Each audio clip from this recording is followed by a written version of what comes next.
Banaza is a short and ugly-looking ordinary merchant from an Ice Sky world who gets summoned to another fantasy Ice Sky world as a failed hero candidate with no special abilities.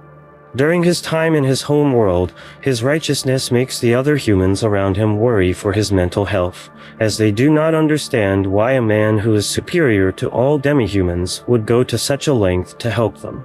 Demihumans, who are slaves to all humans, aren't allowed to use any currency in this world, but Banaza still gives his demihuman worker a big pouch of money for completing the given job successfully.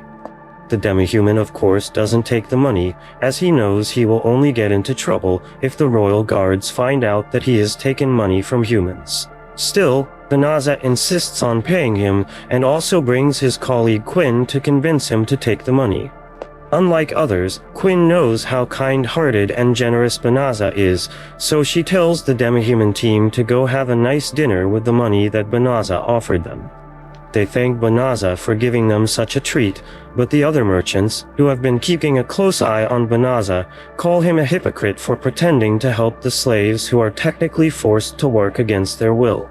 Banaza understands how the other merchants in the town feel about him, but he doesn't let it hurt his feelings and defends his actions, stating that he just wants all of the species to get along with each other. Suddenly, a miraculous event makes Banaza glow shiny golden in color and teleports him away from where he was, making his subordinate Quinn worry as to where he vanished off to out of nowhere. It is revealed that Banaza has just gotten Ice Skyed from an Ice Sky world to another Ice Sky world to become that world's 198th hero candidate. As he makes his entry into this Ice Sky world, he finds himself surrounded by dozens of mages who welcome him to the magical kingdom of Clyrode. Upon learning that he was selected to be this world's hero, Banaza becomes confused, as he is just a merchant who is clearly not worthy to become one.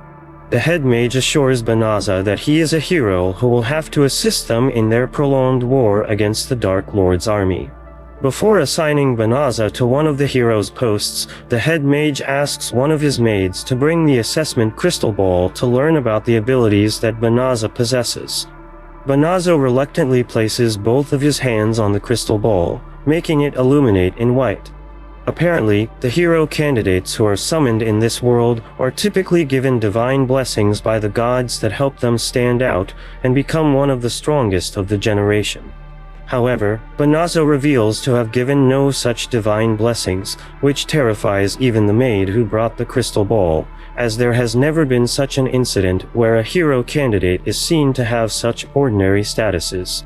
Hearing the news, all of the maids who were responsible for summoning Banaza here are also let down, as the other mage team, who are just a few feet away, has been successful in summoning a person who possesses powers worthy of becoming the world's strongest hero. The hero with blonde hair who just got summoned gets full of himself because of his great stats and belittles Banaza for being an unlucky sore loser. Anyway, because of the legendary hero, Banaza gets completely ignored by everyone, making him wonder if anyone will send him back to his home world or not, since he is no longer worthy to be a hero. The king of the magical kingdom thanks the blonde hero for coming to this world and immediately gives him the title of knight, which is the highest title you can get. In the meantime, Banaza sulks on the balcony of the royal castle, being totally disappointed to see that nobody is treating him well just because he is ordinary. Since he has nothing else to do now, he looks around to check if he is actually in a different world from his home world and sees similarities that make him question where he is. Shortly after, the royal guards of the kingdom throw Banaza out of the castle and send him away to the far side of the kingdom, granting him permission to live in the dangerous forest as he pleases. Banaza, of course, wanted to return to his home world, but since the portal that was used to summon him has closed down and cannot be used to send him back, he accepts his fate and happily heads towards his next destination. On his way, he tries to make small talk with the lizardman carriage driver, but the lizardmen refuse to speak to him, as he has been commanded specifically not to tell him anything about this world.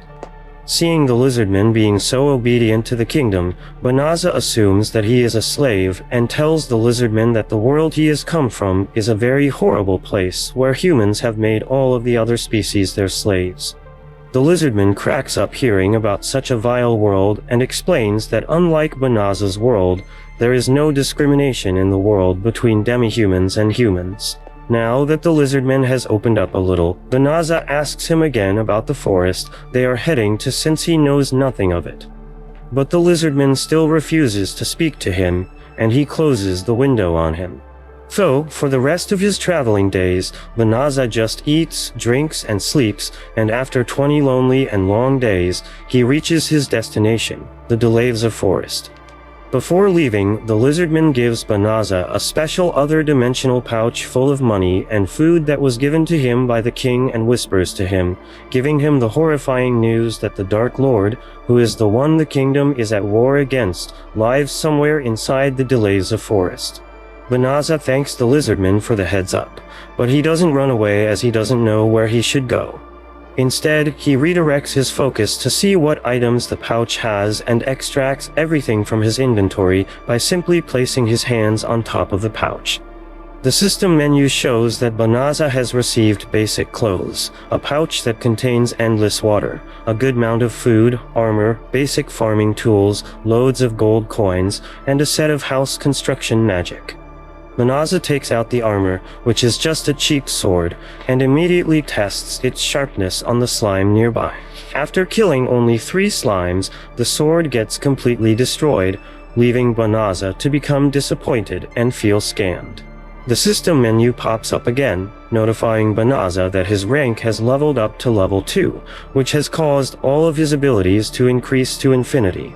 However, Banaza doesn't understand what the infinity sign means, so he turns on the voice guidance of the system, who informs him that he has unlocked tons and tons of magical spells due to the level up.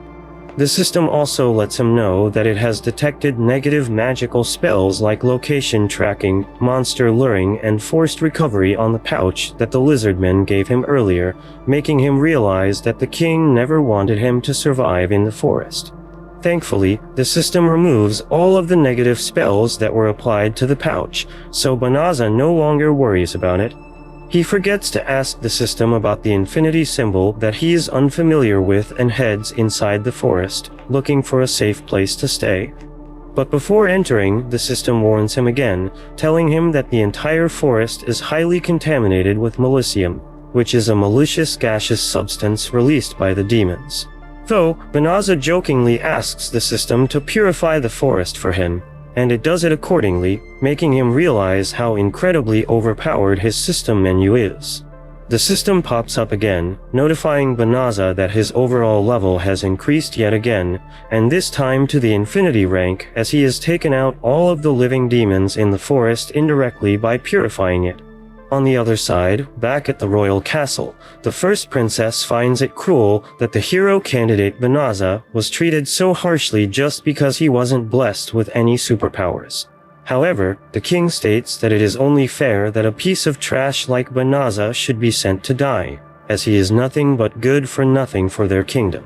The court mage visits the king, telling him that he has found evidence that the most powerful holy magic in their world, named purification, was just used in the forest where Banaza was sent, making the king realize that something is definitely out of place. Speaking of which, Banaza's level increases from only level 2 to an outstanding level of 367.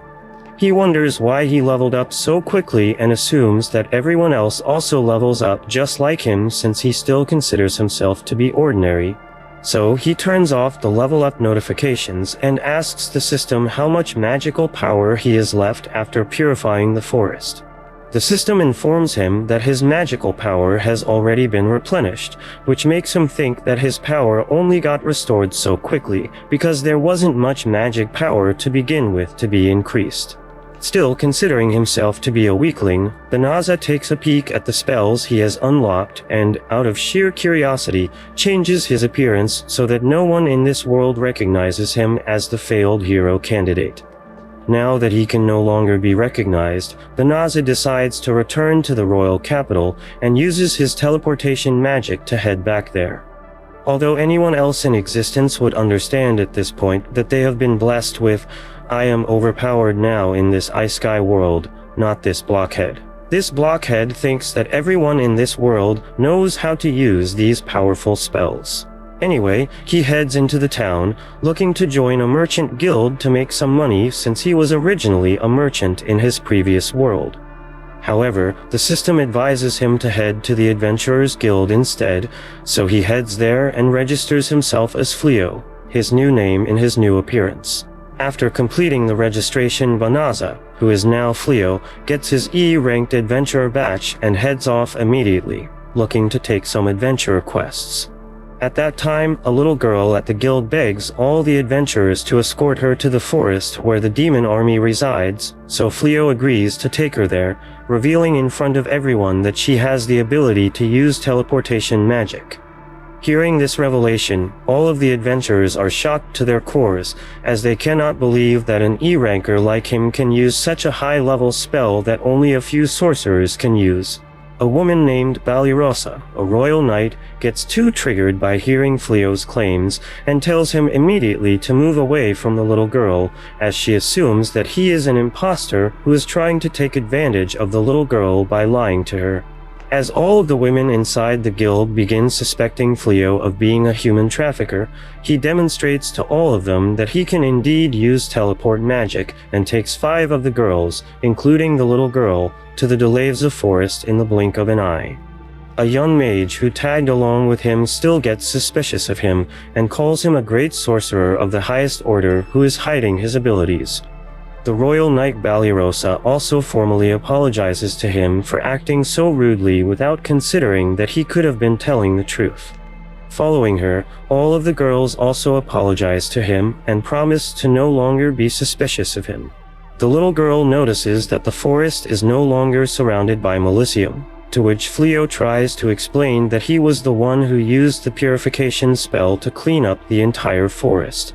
But the system stops him from revealing that information and tells him that the little girl in front of him is a demon who will definitely become hostile towards him if he gives her that information.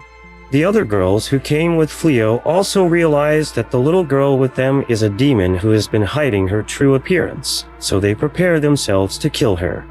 As the little innocent reveals its true terrifying form and threatens to crush everyone to a pulp, all of the girls lose their fighting spirit instantly.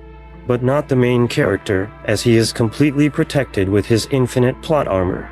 So he steps up to protect the others and teleports the girls away first before dealing with the demon. Refusing to die at the hands of the demon, he decides to go all out on the demon and summons all of his spells at once to use them on the demon, not knowing that his spells are completely overpowered. The episode ends with the question of whether the entire kingdom will be reduced to nothing because of such a wild decision.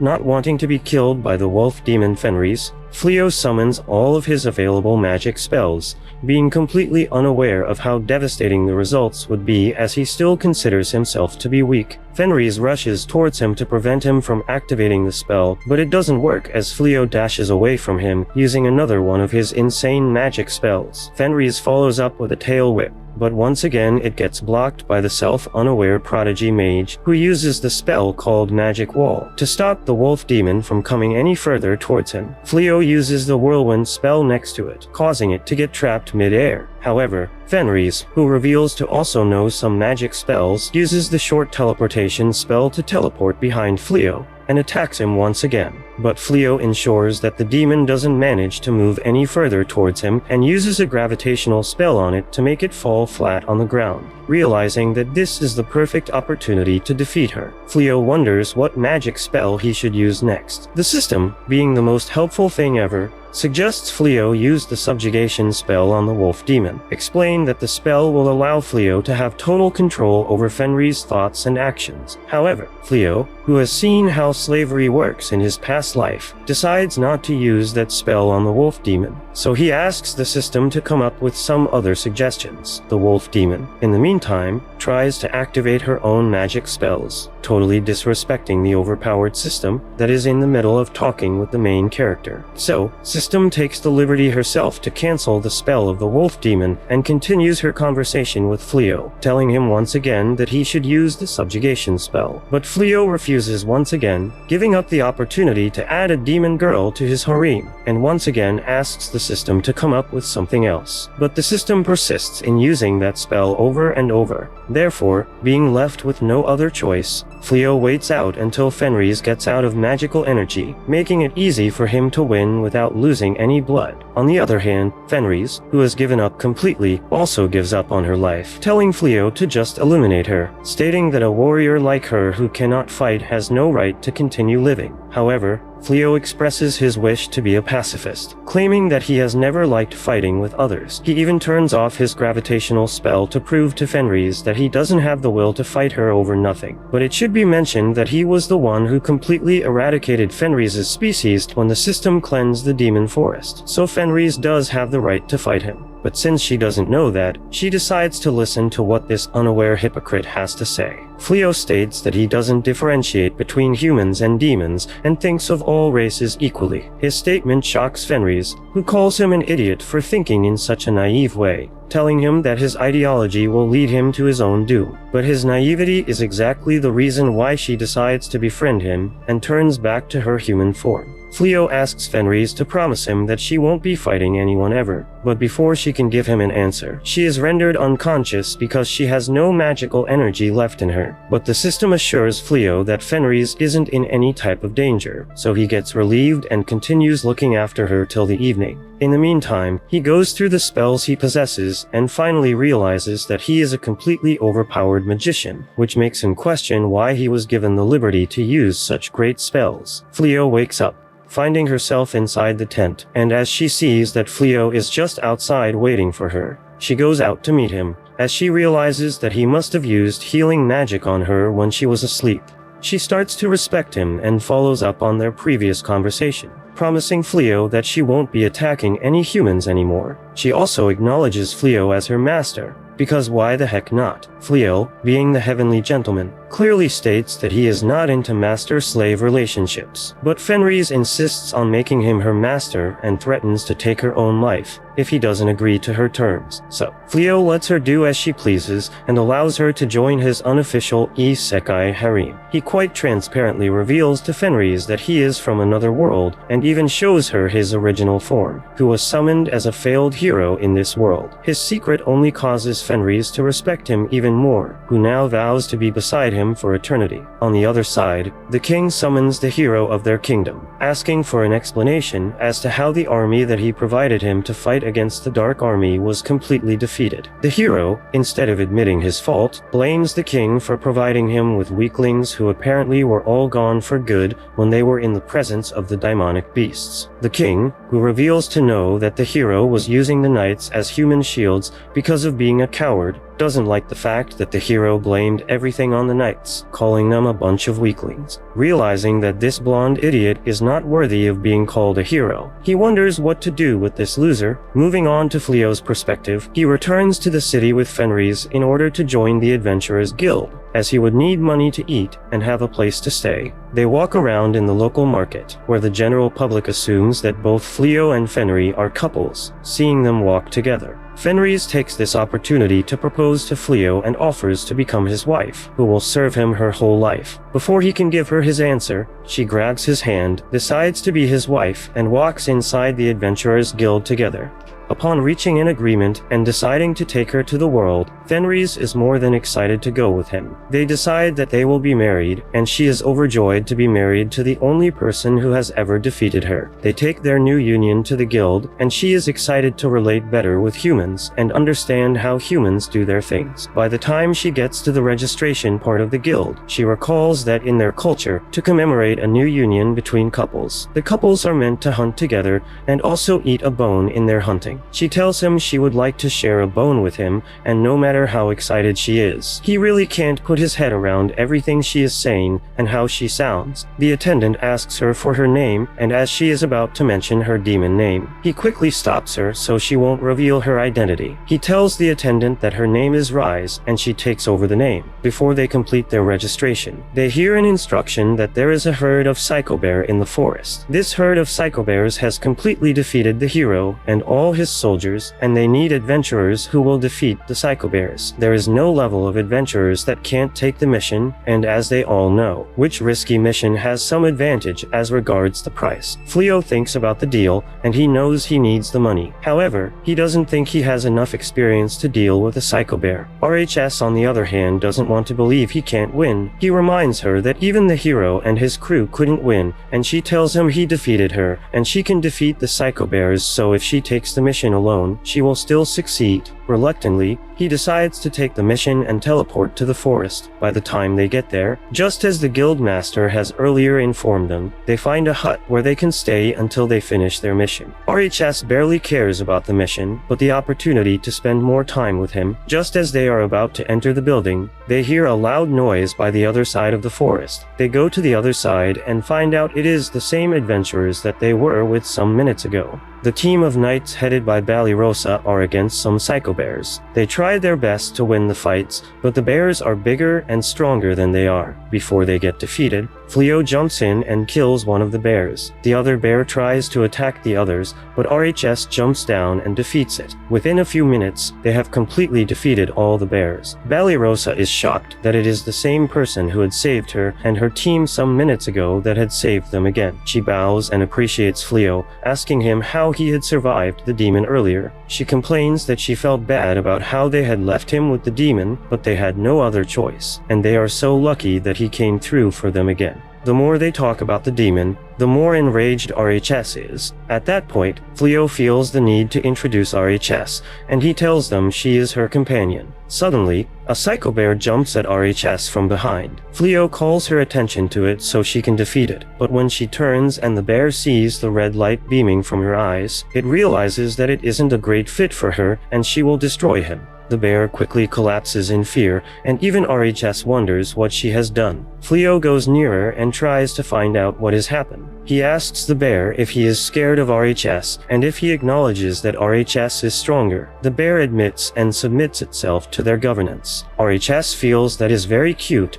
and she wonders if it is possible they take it as a pet. As a result, Fleo uses his power to seal the bear's strength and also shifts its shape into a smaller pet. They take the pet, and Ballyrosa, feeling like they are so powerful, begs to have a conversation with Fleo. They take her to the house, and in the house, she asks if Fleo can train them. They confess that they are new knights and following the incident with the hero. The hero has refused to fight the Dark Lord if he doesn't have knights that are strong enough to defeat psycho bears. He thinks about their offer, but knows he isn't strong enough to train them. Before he can talk, RHS gets angry at their request, and she starts emitting fire. He calms her down and introduces her as his wife, so the woman feels it will be bad for them to stress a married man. They accept their fate, but RHS asks Fleo to train them, so Fleo offers to train them. After that request, they also ask him for another thing. They tell him that they don't have anywhere to sleep in the forest, and they hope to sleep in his house. RHS happily accepts, telling them there are several rooms in the house, and they can take their rooms, and she will sleep in the same room with Fleo. The women accept the offer, but Fleo doesn't want that. RHS insists that is how married couples should live, and that she will stay in the same bed with him. They conclude that night. However, one of the servants of the Dark One finds out about Fleo's influence in the forest. She goes to inform the Dark One, telling him it isn't even the hero that had done it. The Dark One asks her to make sure they find Fleo and bring Fleo to him. Do you think they will find Fleo and capture him in his new house? Fleo wakes up in the morning,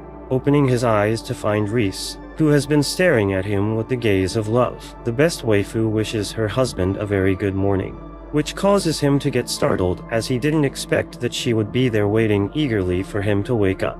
Reese explains that it's natural for her to be beside him in the morning since they are a married couple now, which makes Fleo think of their wedding night when she came to him expecting some intimacy.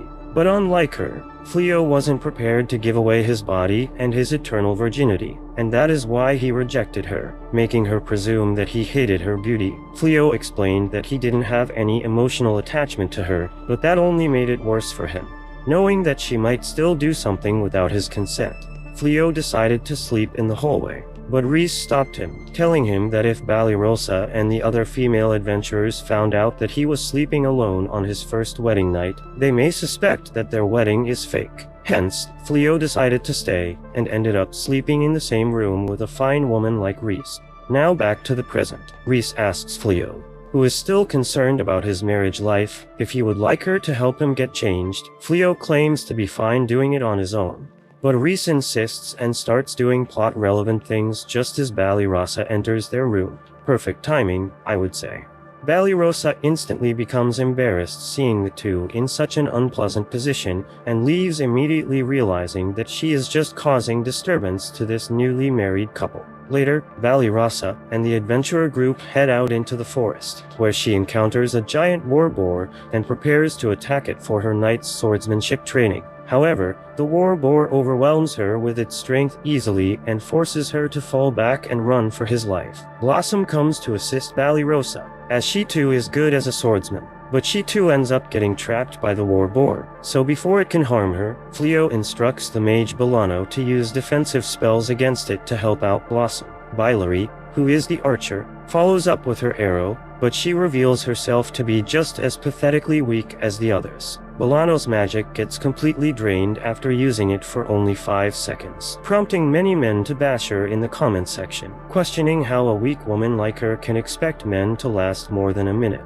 Anyway, with her defensive spell gone, the boar attacks the group once again, which just shows that they all have a long way to go before getting anywhere near becoming professional adventurers. The training session ends with a big L, which conveniently happens to be my name. If you'd like to see that change to a W, simply hit the subscribe button and help me reach 300,000 subscribers. Anyway, Fleo brings all of them back home and gives all of them a room for free as they need a place to stay. He also got this house at a very cheap price for defeating the Psycho Bears earlier in the story, so sharing a commodity with his friends doesn't matter to him much. The adventurers thank Fleo for showing them such generosity when he is already doing them a huge favor by training them for free. Reese comes there, stating that their lunch is ready, but it's just some raw meat that she prepared by cutting the mountain boar they hunted earlier. It's so raw that I think a skilled surgeon can patch its wounds up and revive them back to their original form. Fleo is certainly not a fan of raw steak, so he tells Reese that she should try cooking the meat first before serving it to them.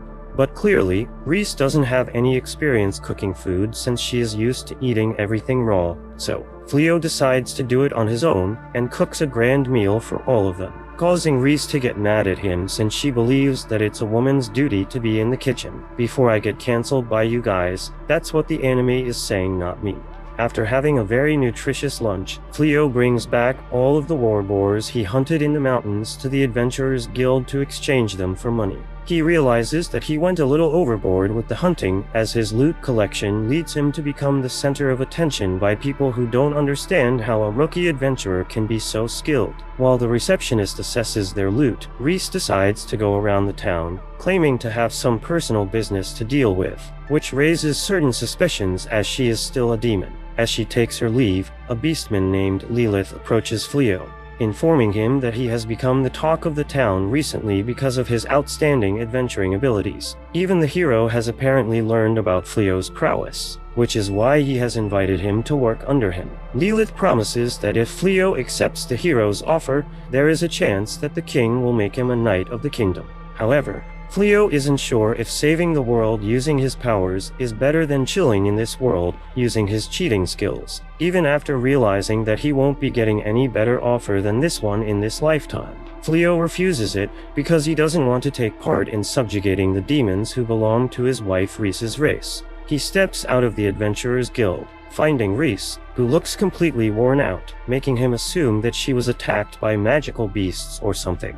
But Reese explains that she went out in town to learn how to cook from a chef, which ended up becoming the hardest thing she has ever done in her life. But wanting to gain the love of her husband, she gave it her all and went through all sorts of chaos, destroying the entire kitchen accidentally. On the other hand, the hero, who has taken an interest in Fleo, reveals to have already done his main quest in this isekai world, which is to make a harem.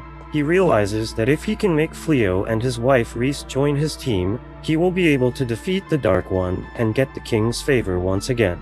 So, he continues to send repeated invitations to Fleo for the next 3 to 4 weeks. But Fleo's answer remains the same as ever. Reese, who can't take this mental torture anymore, decides to get rid of the knights so that they don't bother them again. But Fleo doesn't want her to take such extreme measures, as he wants to have friendly relations with everyone in this world. The female adventurers are still living with Fleo for this past month to train under him. Blossom and the bunny rabbit occasionally help Fleo grow his cabbage farm by working as a part-time farmer there.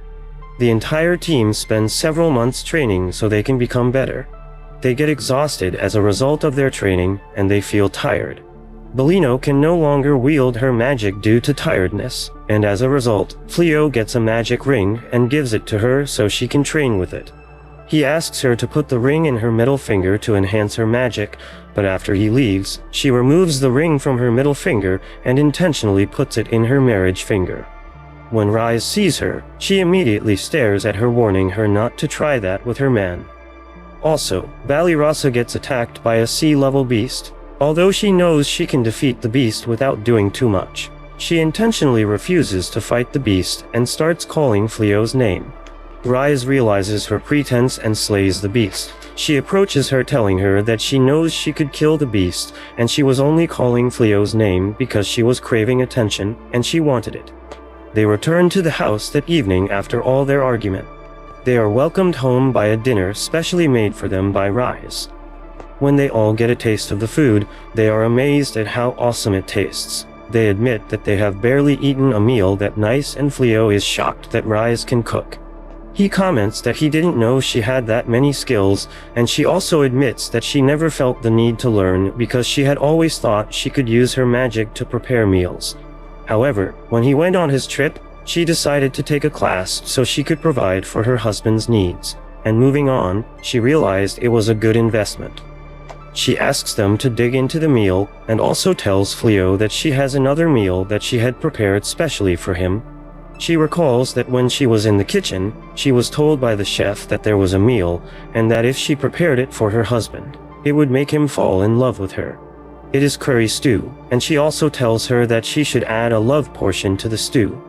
As she was advised, she prepares the meal with the portion and serves Fleo. Fleo enjoys the meal, and he appreciates her greatly for it. Unfortunately, Uluminas, the right-hand demon of the Dark Lord, arrives at the mount to find out the man destroying their territory. She is shocked to see Fenris, one of the greatest demons, eating and dining with humans. She can't believe her eyes, and she goes closer to get a better view.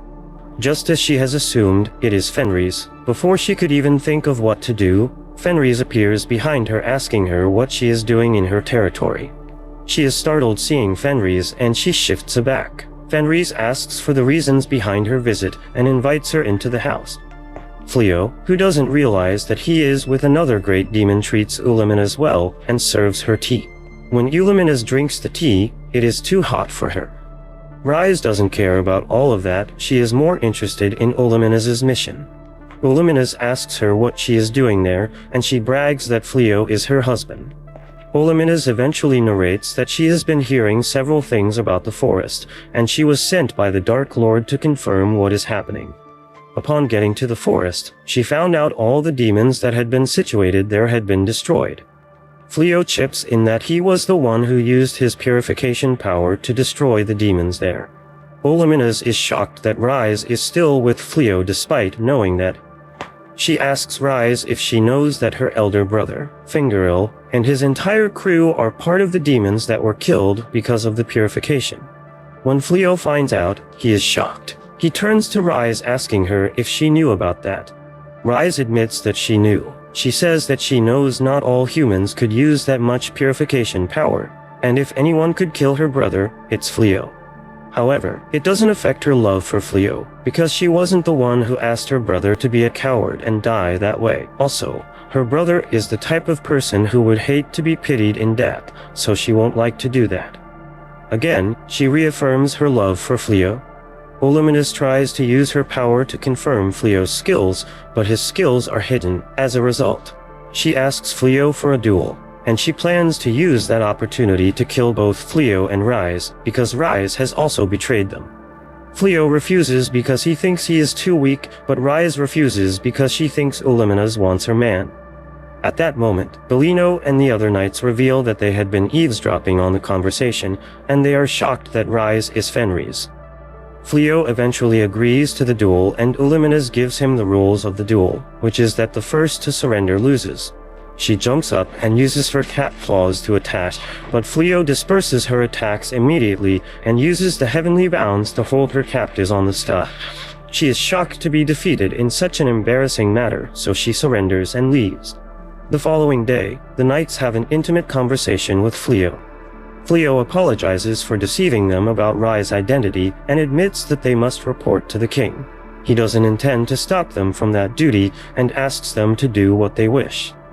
However, they inform him that although they have their duty, they can't also turn their back on someone who has been helping them for a while. Rise has been instrumental to their growth for the past month, and they don't see her as a threat, so they aren't reporting her.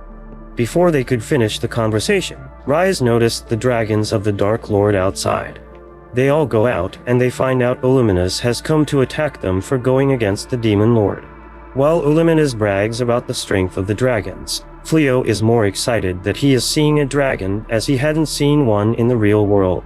He calls a strike and kills most of the dragons while the others run away, leaving Illuminous on the ground. Illuminous is shocked that one man could destroy the strongest army of the Dark Lord. She calls back the remaining dragon so they can leave with her, but the dragons do not respond. Blossom complains that she wishes to kill one of the dragons so she can get the rank of a dragon slayer, and Fleo asks her to throw her weapon. He accelerates the weapon with his magic and kills the dragon for her so she can get the title. The others beg for the same opportunity, but the dragon has left. The Dark Lord watches the entire scene and wonders what kind of person Fleo is. He plans to attack Fleo next. Will he succeed? Fleo sets up a barrier around his house using his overpowered magical abilities in order to stay protected, just in case some other dumb bitch like Illuminous decides to attack them with a demon army. Although Reese thinks they don't need to worry about any unknown intruder, not only Fleo, but Reese herself is strong enough to take down noisy cats like Illuminous. Even thinking about that sassy cat makes Reese mad, so she moves on, telling Fleo that he should have punished Illuminous rather than sparing her life like the king-hearted hero he is. Fleo states that he wasn't being kind at all, explaining that earlier, when he learned from Illuminous that he, or more exactly, his system, was the one responsible for eliminating not only Reese's brother, but also the entire demon army, it made him feel responsible and filled him with guilt. It also made him realize that the revenge that Illuminous is seeking is completely justified. Hence, he chose to not harm her anymore and let her walk away. But it's all good since Reese herself isn't very bothered about her brother's death. So, Fleo moves on and focuses on what's more important, the big, jiggly melons just hanging there blissfully. Back at home, all of the adventurers are looking at Blossom's status, who seems to be too proud of herself as she has achieved many new stats and also a new title called the Dragon Slayer for beating one of the dragons in Illuminous' army earlier. Although it's all thanks to Fleo's overwhelming support that Blossom was able to beat a dragon using a farming tool, she is still proud of herself. Valerosa, who is somewhat jealous of Blossom's achievements, decides to go back in the forest to hunt magical beasts since she too wants to become just as strong as Blossom. The other girls don't understand why this blonde girl is so obsessed with training and also call her out for being jealous, even though the title that Blossom received was all thanks to Fleo's contribution. Delano the mage, who also wants to become stronger, takes motivation from Valerosa and decides to work as hard as she does. In the meantime, Valerosa reveals being in tears because she doesn't have a title, let alone the Dragon Slayer one, which apparently is so prestigious that even a commoner in their kingdom would be promoted as a noble if they were able to attain it. Wanting to have that title for herself, Valerosa wonders if she should beg Fleo to once again provoke the Demon King's army so that she too can defeat a dragon with his help. But because she also has a pride that doesn't let her cheat, she starts training in silence, lamenting over the fact that with Blossom's title, she could have been able to live in the castle again with it, revealing that her family are ex-nobles. Anyway, while Ballyrosa is still crying like a baby, a man approaches her, asking her if she is familiar with an old acquaintance of his, claiming that he is a friend of Rhys. Hearing his answer and judging by his lack of equipment in this dangerous forest, Ballyrosa realizes that this man is dangerous. So she prepares herself for any incoming attack and asks the man what exactly his business is with Rhys. The man reveals himself to be from the Dark Army, but promises Ballyrosa that he doesn't have any ill intentions, claiming that he has only come here today because he wants to see a glimpse of Rhys. In any case, they come back home and move on with their lives again until the Demon Lord once again comes at Rhys and Fleo's house's doorsteps, telling Rhys that he has been dying to speak with her. Fleo also greets Gaul and shows him the way inside their house. While drinking tea, Gaul, with a death stare, sarcastically thanks Fleo for defeating his subordinate Ulaminas and his army of demons, to which Rhys asks Gaul if he perhaps wishes to avenge Ulaminas's defeat. Gaul reveals that he has other plans as he tells Rhys that he wants Fleo to join the Dark Army, acknowledging that he is a very formidably strong man. However, Fleo refuses the offer right in Gaul's face, even though it's a personal invitation, and explains his reasoning, stating that he doesn't want to fight on anyone's side, not even humans, because he has no clue why the two races are at war in the first place. Gaul explains the reason for the war, telling Fleo that the war between humans and demons has been going on for the past 500 years, ever since the first Demon Lord came to this world. Apparently, the first Demon Lord was also Isekai and wanted to conquer the world, and that led to the fight between the endless war between both races. Gaul also claims to have no desire to rule the world, unlike the first Demon Lord, and that is why he wants the war to stop. But at the same time, he has a huge sense of responsibility for the demons of his kingdoms who are on the verge of being oppressed by humans. And that is also why he wants to protect them at the price of continuing the endless war. Understanding Gaul's point of view and recognizing his overpoweringness, Fleo still decides not to join the demons, as he still considers himself to be a pacifist. So, Gaul stops insisting for now and takes his leave, telling them that he will come another day to Fleo with the same offer in the hope that the answer won't be the same. Ballyrosa, on the other hand, who has completely lost the state of her mind being in the presence of the overpowered Demon Lord, loses consciousness for a whole day. But on the very next day, she once again finds Gaul in their house's kitchen, having breakfast with Rhys and Fleo very casually, leading her to lose consciousness again. Gaul realizes that he is intimidating the poor girl too much, so he approaches her with the goal of making her his friend. He keeps approaching her every day, but she continues to run away for her life every time because her only wish is to be in Fleo's harem. The king finds out about the close friendship and interaction between the Dark Lord, Lord Gaul, and Fleo, and he gets very jealous. He assumes that Fleo has decided to take revenge against the way they had treated him when he first arrived, and he has decided to ignore their invitation and follow Lord Gaul instead. He decides that if Fleo doesn't want to work with them, it means Fleo is working against them, and he plans to make Fleo regret that. In anger, he assembles all his armies and tells them to visit Fleo's house and fight against him. The princess, on the other hand, doesn't think things should be done like that. She tries to counsel her father as to the best way they can deal with issues like that, and reminds him that if his assumptions are wrong and Fleo hasn't joined hands with Lord Gaul, and they attack what Fleo has planned, he may eventually get pissed at them and join. Lord Gaul, in anger, the king asks her what she thinks should be done in that situation, and she suggests that they should peacefully match Fleo's house and convince him to join them. Her father screams at her. He is tired of the weak ways she responds to issues and reminds her that weak controversies and ideas can't govern the country. If you want to make a stand, you have to make it violently and with so much grace. He warns her about her weak ways. Before she can talk, the hero arrives and says he is ready to fight. He asks the king to give him the troop so he can control Fleo and ensure that Fleo joins his troop. Without considering what his daughter has told him, The king falls for the hero's superiority complex and sends his armies out to find Fleo. On the other hand, Lord Gaul prepares to hoist Fleo again. As he is about to leave his quarters, he meets Uluminas, who is so angry about Lord Gaul's unfounded kindness and love towards Fleo. She advises him that his people will take his kindness for weakness, as he is no longer talking about his intending war against the kingdom, and he is now more interested in becoming friends with Fleo. Lord Gaul doesn't take any of his acts as an act of weakness. He reminds Uluminas that Fleo is a very understanding person, and he is someone who is relatable. He claims he needs to get Fleo on his side in the battle, because if the king gets Fleo, then the ball will be difficult. He also admits that Fleo is a much better leader than the king or the hero, because he feels the need to settle issues amicably instead of fight. He advises Uluminas to step down the armies because he isn't set to fight at the moment, and he is sure there will be a better way to solve the issue than to fight. He leaves his home and proceeds to visit Fleo. On the other hand, Fleo keeps working on his dragon skin at home, and Rise comes to meet him. She asks him what he is doing, and he explains to her that he wants to ensure he does the skin well so he can sell better.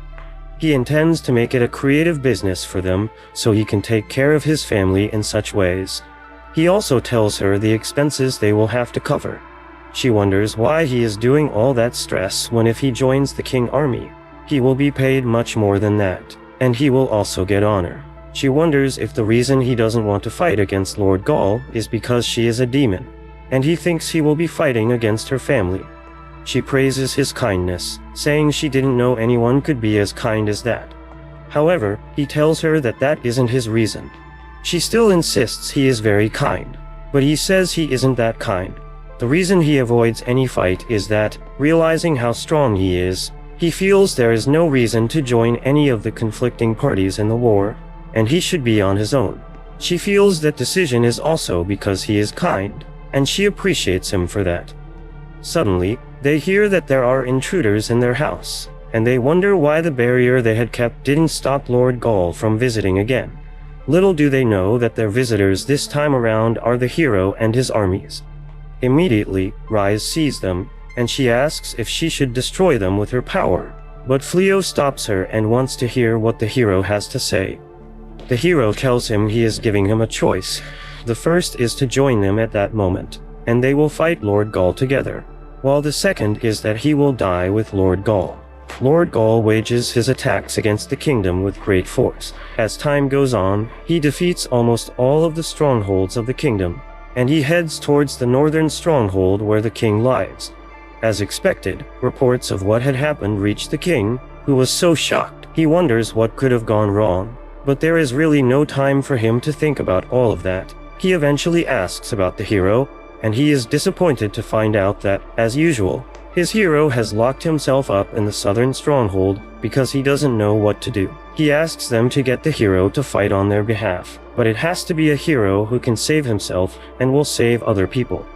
Realizing that there is nothing he can do, he plans to send the knights ahead to defend the city. Still, they inform him that the situation is more than the knights, and in the next few minutes, the Dark Ones will reach the northern stronghold, which means the entire city will crumble.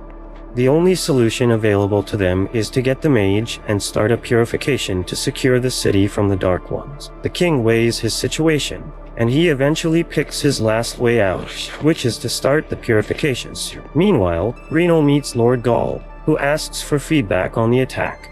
She informs him that they are breaking the strongholds and, in minutes, they will succeed. He asks them to retreat, but she is disappointed because she thinks they will win. He informs her that the kingdom will resort to purification, and he doesn't want any of his demons to get caught. Just as we had expected, purification starts, and the city gets cleansed of all demons. On the other hand, Fleo arrives home after a stressful day, and he meets Rise waiting by the door. While he is excited to be welcomed by someone, he wonders if she has been there for a while. She asks him if he wants to take his bath and eat first, or if he wants to eat her first. He awkwardly picks the former, and she prepares his bath. While they eat, she asks about his journey to the city and if he has gotten a good place for business. He informs them that he wants to get a place to sell. and they appreciate all he does to ensure the family succeeds. Ballyrosa informs him that she wants to start selling the vegetables in their garden, so she can also make income for the family. And Bilary also says she wants to start horse breeding so she can also add her quota to the family. Ballyrosa reveals that Bilary is an horse breeder, so Fleo gives her a place to use. The others get jealous, but Fleo informs them that they do not have to be worried and they have all done enough to help him out. The following day, the guard gives the princess a feedback about the purification. He tells her that because of the purification, it will take the demons about 3 months before they can attack again, and this can give them enough time to prepare for such an attack. She appreciates all they have done to take care of the situation.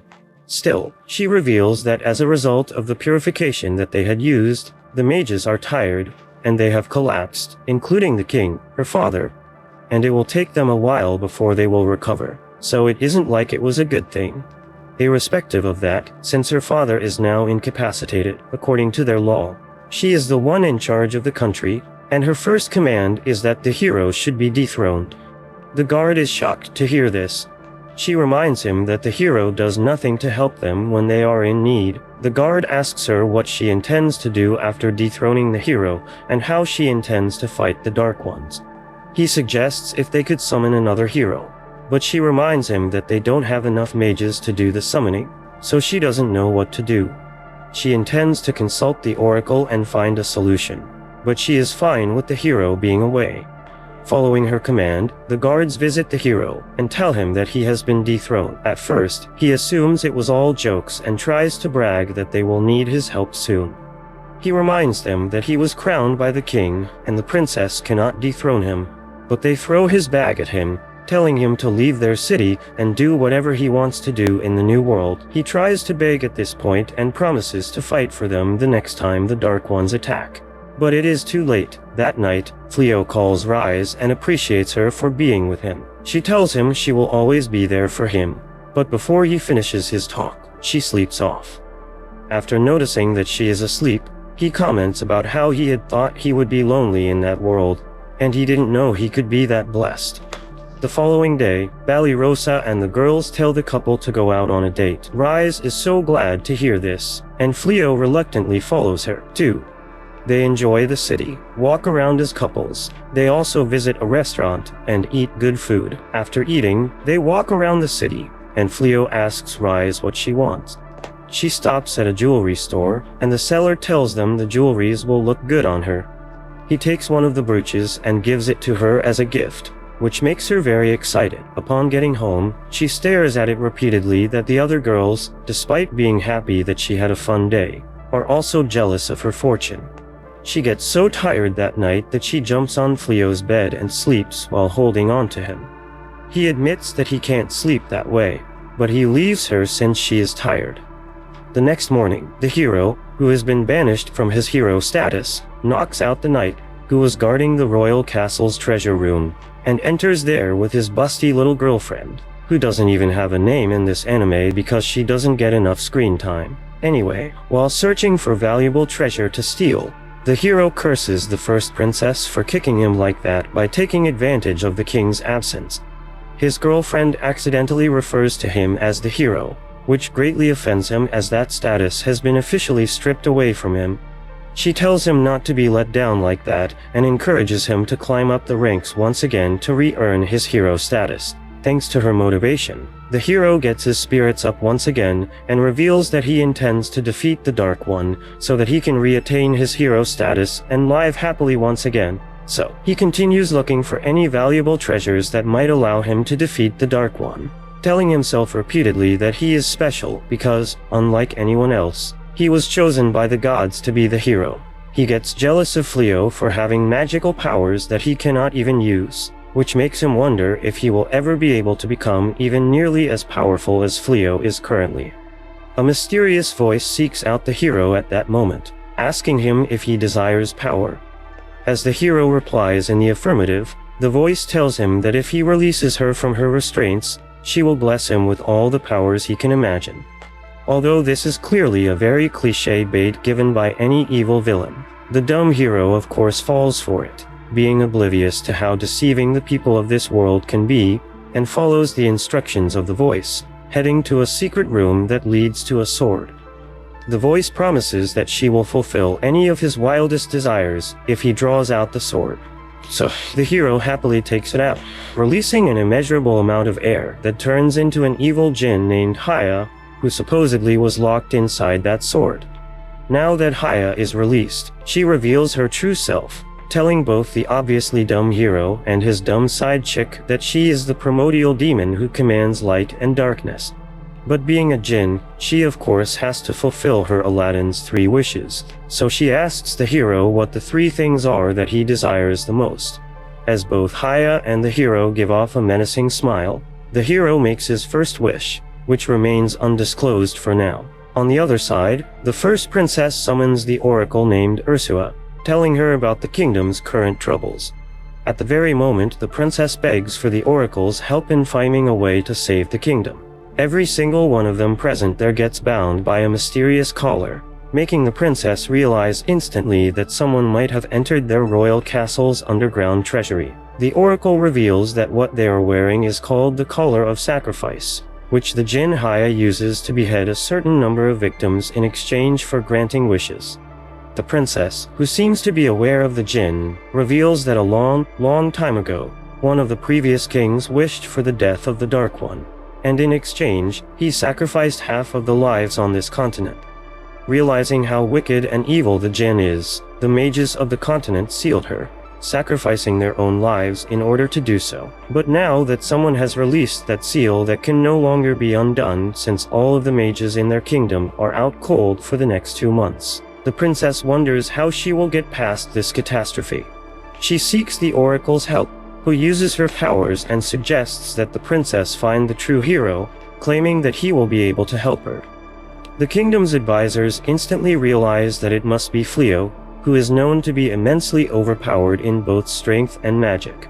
But upon learning that he has been deliberately avoiding working under the king and the hero, the princess decides to go find him and convince him to come help them.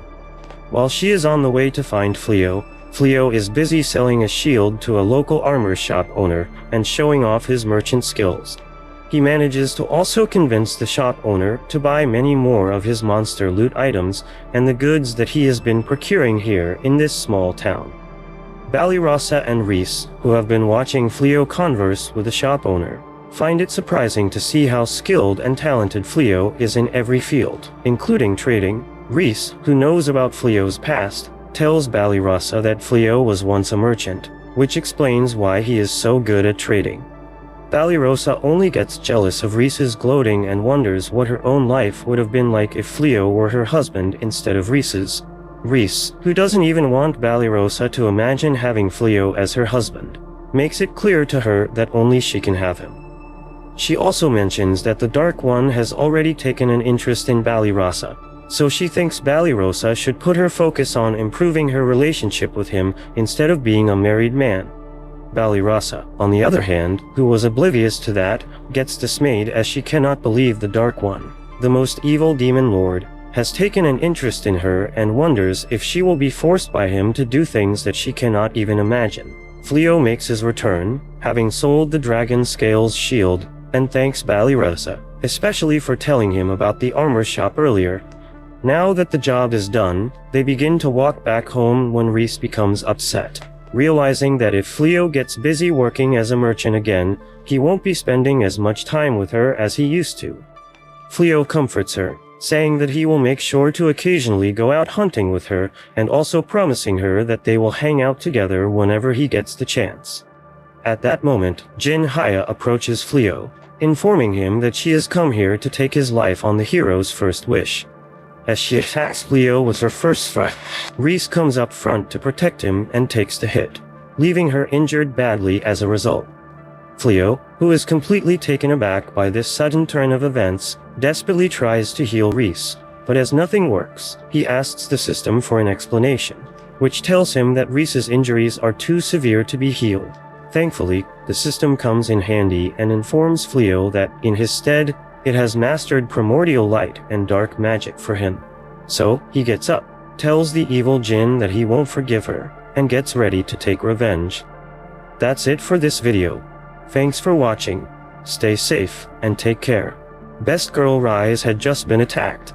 Now would Haya get away with it, or will Fleo introduce her to his fist? The episode starts with Haya's attack. Fleo couldn't react fast enough to it, and the next thing he knew, he was watching Rai's blood being spilled, and the gift he gave her breaking on the floor. He remembers how Rais pledged her life and loyalty to him. She was the first one in this foreign world who believed and stayed with him. She was even so happy when they pretended to be husband and wife. Even if he was the reason all her siblings died, Rais still chose to be with him. Fleo hugs Rai's wounded body, and he tells Haya that he will never forgive him. Meanwhile, a status screen appears telling him that he has mastered primordial light and dark spells. Surprisingly, Fleo's new skill activates and a magic circle appears over him, announcing that time will be reversed. Slowly but surely, Rai's body vanishes into nowhere. Meanwhile, Haya was surprised and confused as to how a human can use a time reversal spell. She was about to ask Fleo who he really is, but Fleo just punched her in the face. She stumbles back with blood flowing from her face, but Fleo quickly follows up by stomping her into the ground. Fleo's face was full of calm hatred, and Haya casts a spell, spewing out darkness from her hands. Unfortunately, Fleo dispels her spell before she can even finish casting and grabs her in the head. Who is this human manhandling her like this? She uses another skill to peek at Fleo's status windows, but what she saw just confused her more. All of his stats are infinite. Fleo slams her into a wall, delivers a heavy punch in her stomach, and then uppercuts her to the air. Meanwhile, Rise finally wakes up without a scratch on her. She has no idea what happened. Ballyrosa quickly asks her how she's doing, and also explains how Fleo's magic had healed her. However, he is now currently busy. They watch as Fleo uses Haya's body as a punching bag, pummeling her with strikes. Haya's blood splatters all around her, but Fleo doesn't even stop. Rise is very touched as to how Fleo is mercilessly fighting for her. However, she suddenly remembers how Fleo once told her how he doesn't like fighting and violence very much. As Haya's beating continues, her sight blurs as Fleo lifts her by her throat. She tries to ask Fleo for forgiveness, but unfortunately, Fleo rejects her request and casually replies that she had hurt Rise. Fleo's fingers tighten against her throat, and she slowly suffocates. Thankfully, Rise intervenes and hugs Fleo's chest. She begs him to stop. This finally gets through Fleo's mind, and his hand slackens, dropping Haya to the ground. Fleo was shocked by Rai's actions, but Rise tells him that she is indeed happy that he is angry and fighting for her sake. Even so, Fleo's kindness was the reason they were together in the first place. He could have killed her when they were enemies, but Fleo just forgave her. Thus, she wouldn't forgive herself if he would lose that kindness because of her. Fleo kneels in front of her and wipes away her tears. He couldn't believe that she was actually alive. Rise smiles and promises that she is okay. The two cry and hug, while Ballyrosa approaches them in the midst of the now deserted town. Meanwhile, in a nearby forest, a small contingent of knights and mages suddenly appears. They have teleported from the capital with the princess. The princess apologizes to the mages for forcing them to cast teleport, even though their magic is still recovering. The mages assuages her worries and apologizes themselves for not doing more. If they had more mana, they would have been able to take her to the nearest town. The princess turns to her nearby guard knights and gives them their orders. They will guard the mages while they rest. Currently, their group's mission is to search for the true hero by asking around. To their surprise, the collar of sacrifice around their necks suddenly breaks apart. All of them were surprised, and the princess wondered if the djinn who put the collars on them might have failed to grant the wish in exchange. Back in the capital, guard knights pound on a door in one of their dungeons. They demand that the blonde hero surrenders himself before the princess. The blonde hero's follower, Tsuya, panics and wonders if they are going to be executed. Meanwhile, the blonde hero was annoyed that the djinn's promise to grant his wish of killing Fleo failed.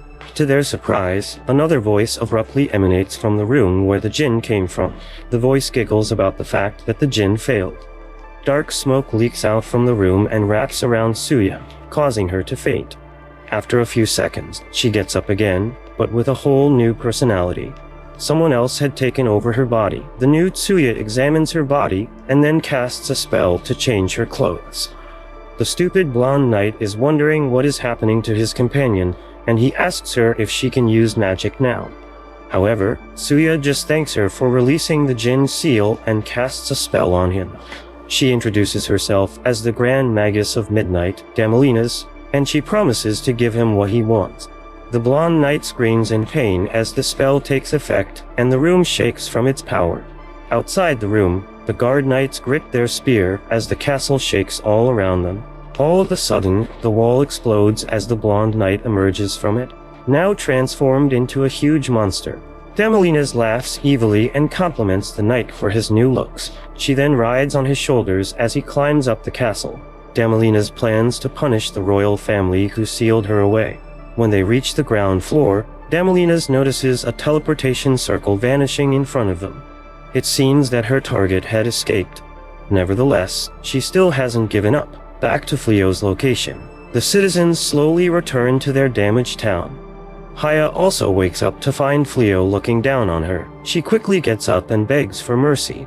She asks them why he healed her, but Fleo just points out that Rise is fine now.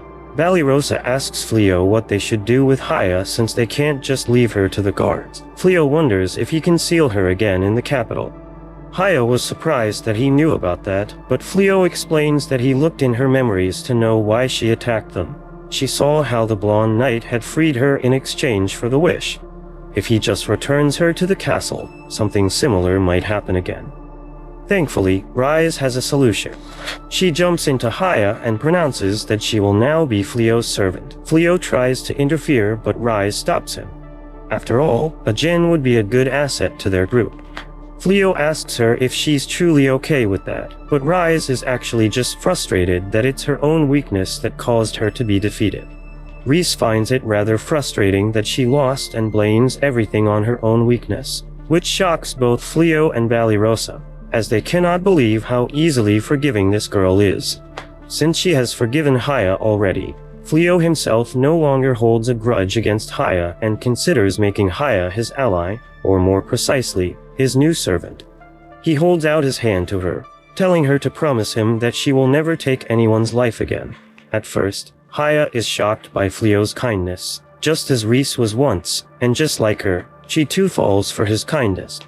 Up until now, Haya has always thought that humans were a bunch of greedy creatures who only wanted to meet their desires at any cost.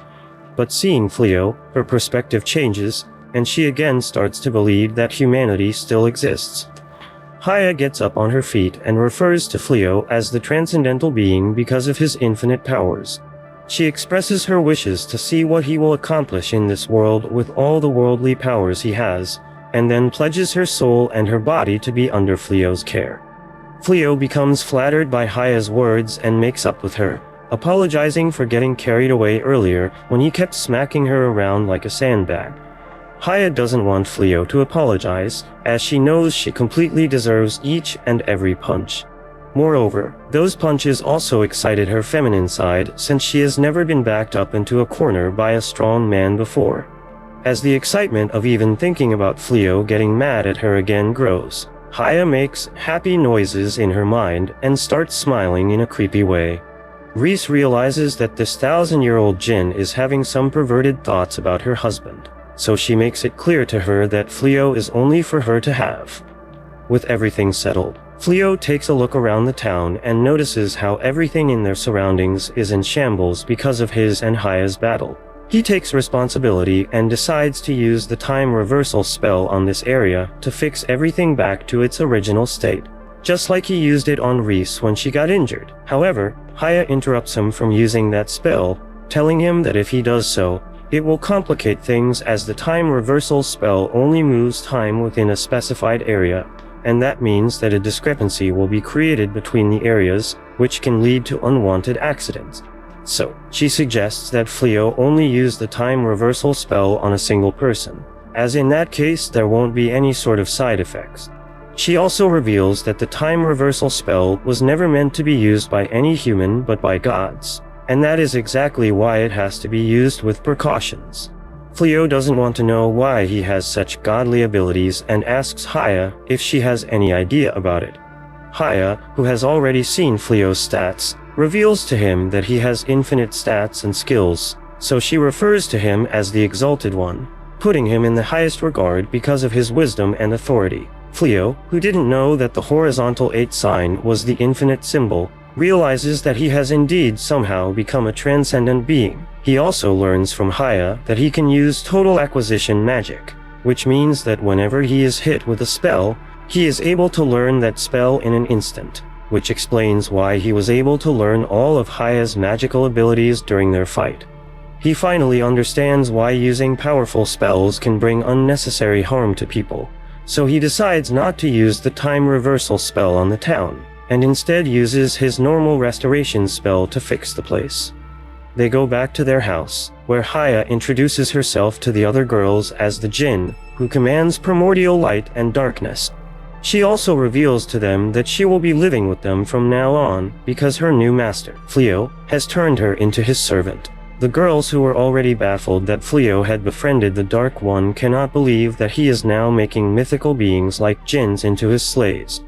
Birelli doesn't want to share a roof with Jinn, so she turns to Ballyrosa, begging her to convince Fleo to take Haya somewhere else. Ballyrosa assures her that they will be okay to live together with the Jinn, and even promises her that in case things go wrong, they do have the overpowered cheat skills user by their side, who can bring any situation in his favor. Later at night, Ballyrosa approaches Fleo, noticing that he is just staring mindlessly at his hand, which makes her assume that he wants to beat his hidden monster. But I guess that isn't the case, as Fleo explains that he is just thinking about the great power and the great responsibility he now has that he doesn't know how to use. Ballyrosa comforts him, saying that he always makes the best judgments and believes that he will only use his powers to protect the people he cares for. Fleo then returns to his home, finding Reese to be upset. Before he can ask her what's wrong, she grabs his hand and gets on top of him. Reese, who has come to the realization that Fleo will be able to return to his world if he manages to learn the summoning spell using his cheating powers, makes it clear to him that this is his current home, but in case he still intends to go back, she requests that he take her along with him, as she doesn't want to leave by her side ever. Fleo didn't have any attachments to his previous world to begin with, so she promised Reese that he wouldn't be leaving her side. He gives her a hug and expresses his desire to make her his real wife, as he has now realized how much he cherishes her. As both of them realize that they share the same feelings, they kiss each other. Fleo gets ready to share his protein juice with Reese, but out of nowhere, Haya enters the room at that moment, claiming that she wants to see her master's hidden monster, and ruining the moment for all of us. Reese actually decides to erase Haya from existence, but Fleo stops her just in time, telling her that they can always do the thing later. That's it for this video. Thanks for watching. Make sure to give us a like and subscribe to our channel for more. And as always, stay safe and take care. The first princess had finally reached the western town of Hado, where Fleo and his friends relocated to. She tries asking in one of the shops whether they know of an adventurer who can defeat magic beasts on his own. Unfortunately, the shop owner just shakes his head and tells her that he knows of no such person matching that description. The princess dejectedly leaves the shop and looks around the busy street. She has no idea where to look and how to find Sir Fleo. Meanwhile, Fleo and his friends are just about to eat lunch back on their farm. Everyone immediately compliments the delicious food, which makes Rise the cook very happy. Haya tells them that she could have cooked with magic, but it seems Rise doesn't want that. Rise proudly reminds her that it's her duty to make food for their pack, so she wants to do it by hand. Instead, Haya can help in other chores like cleaning and laundry. Haya nods her head and immediately accepts the job. Their interaction makes the other girls nervous. Rise was originally in charge of cooking, so they help with the other chores to make themselves useful. But if Haya does all of it with magic, they'd look like freeloaders now. After lunch, everyone heads out to start their day. Blossom tills the land with her hoe since she doesn't want to lose to the Jinn in chores. Saib also transforms into her large psychobear form and helps her with digging up the land.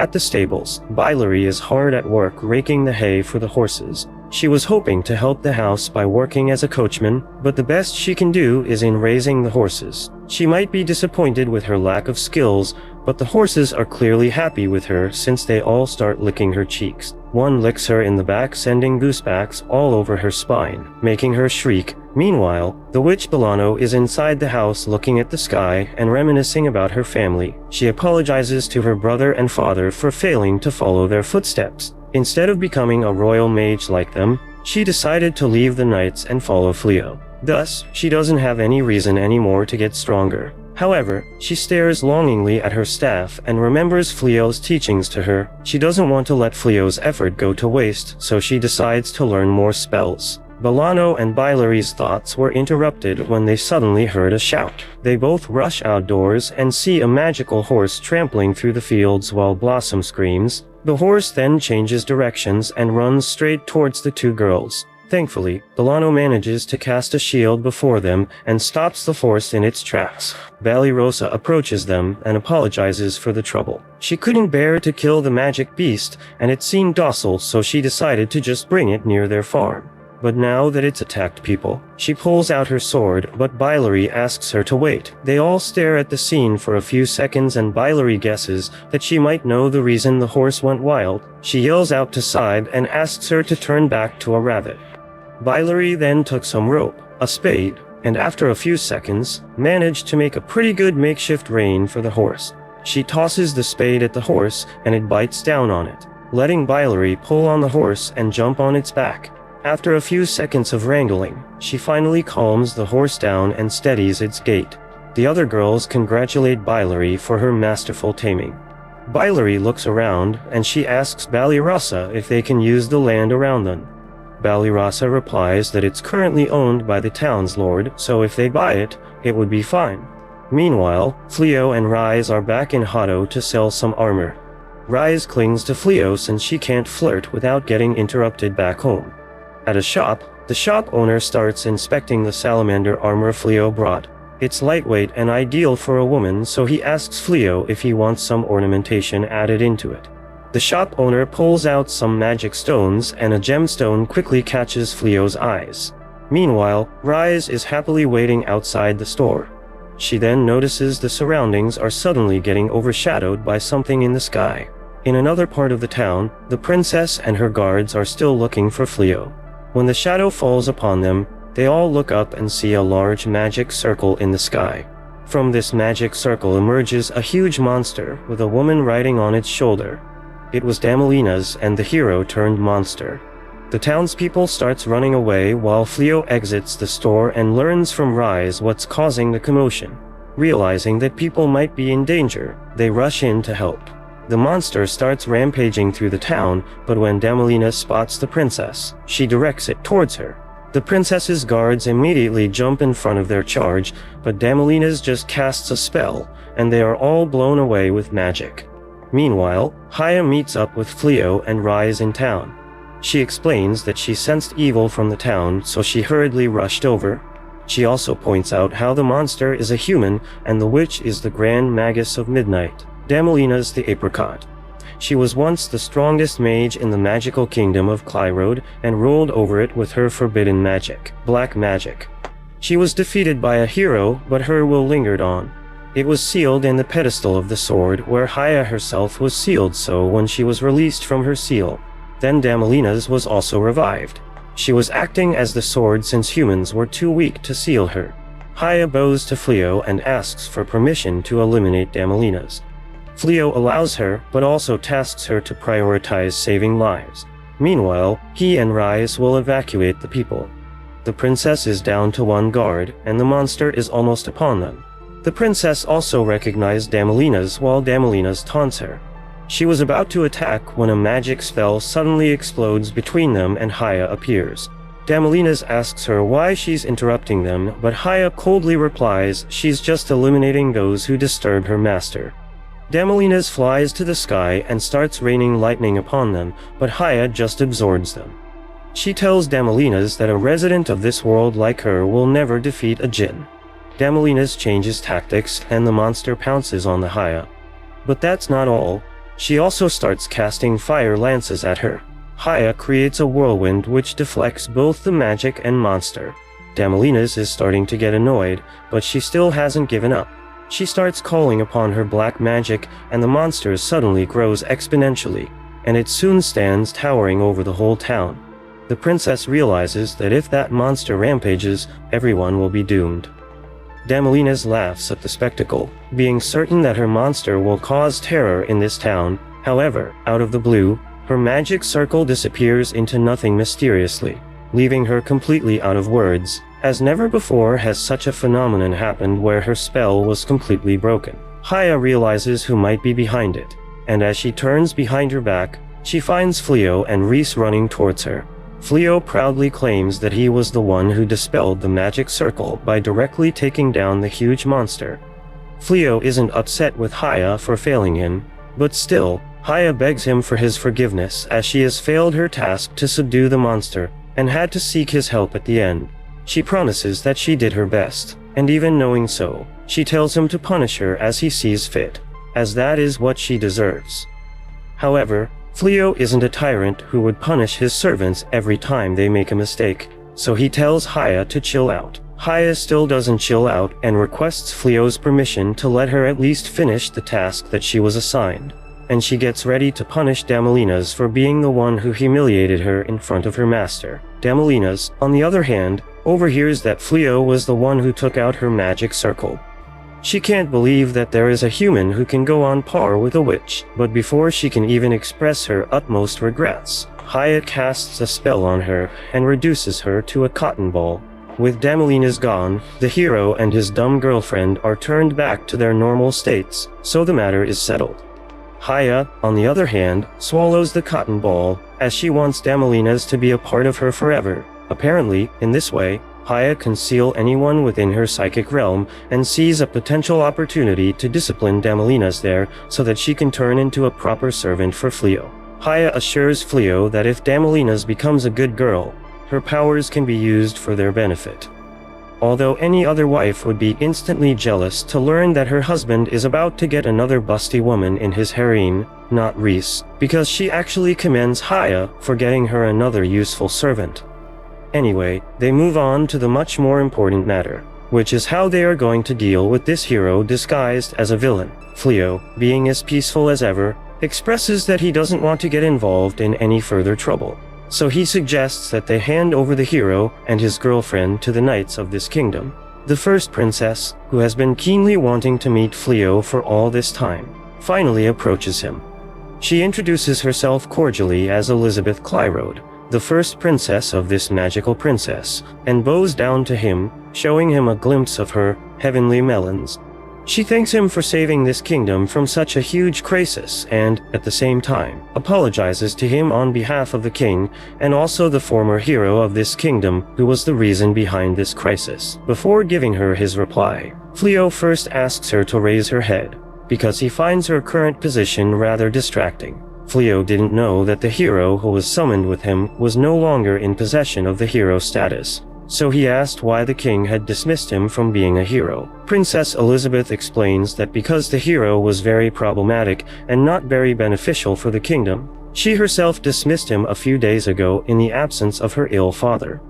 But that's not important. What's important is Elizabeth's encounter with Fleo. She reveals to him that she and her knights came to this town just because she wanted to see him personally, because she wanted him to have the hero status of this kingdom. Elizabeth tries convincing him, saying that the hope for good amongst the people in this kingdom is almost gone, and that is why they need a good person to lead the kingdom who can bring back the hope in the people.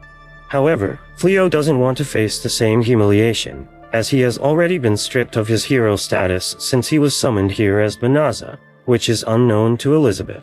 So, he refuses the offer and tells Elizabeth to give such a role to someone who won't hesitate to fight for humans, implying that he has no intention of helping the people of this kingdom. Moreover, he also has to lead a peaceful life with his wife Reese here, and he finds this lifestyle much more amusing than a hero's chaotic one. He comes back home and learns from Birelli about her and the other girls' plans to expand their overall land area, to increase their opportunity to fight more magical beasts, to farm more vegetables, and to have better transportation.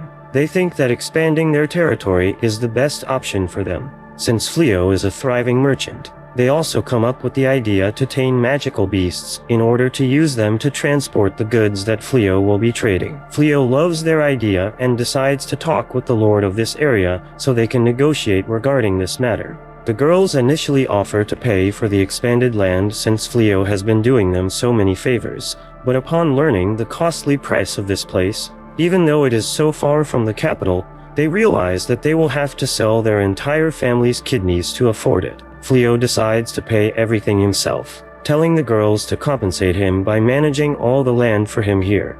But they still express their wish to do something for him, so he asks them to pay only 30% to him of the money that they get from the land. With the deal complete, the girls led by Blossom begin plowing the land to grow a large quantity of crops there, so that they can sell those and pay him the revenue. Haya also joins in, offering her help using her genie magic for a better harvest. Although Blossom doesn't want her crops to be grown magically, Bolano steps in because she wants to see Haya's magic and learn from her. Bolano has changed her attire, by the way, because she has been appointed as a teacher at the Magic Academy. Anyway, she gets Blossom's approval, so Haya begins using her magic on the farming field, which enhances the growth rate of the crops there. Fleo, on the other hand, finds what he truly wants to do in this world and shares his dream with Reese of opening his own store in this world. Fleo also gives Reese a beautiful ring as a token of appreciation for always being beside him, and he makes her wear it on her fourth finger as her wedding ring.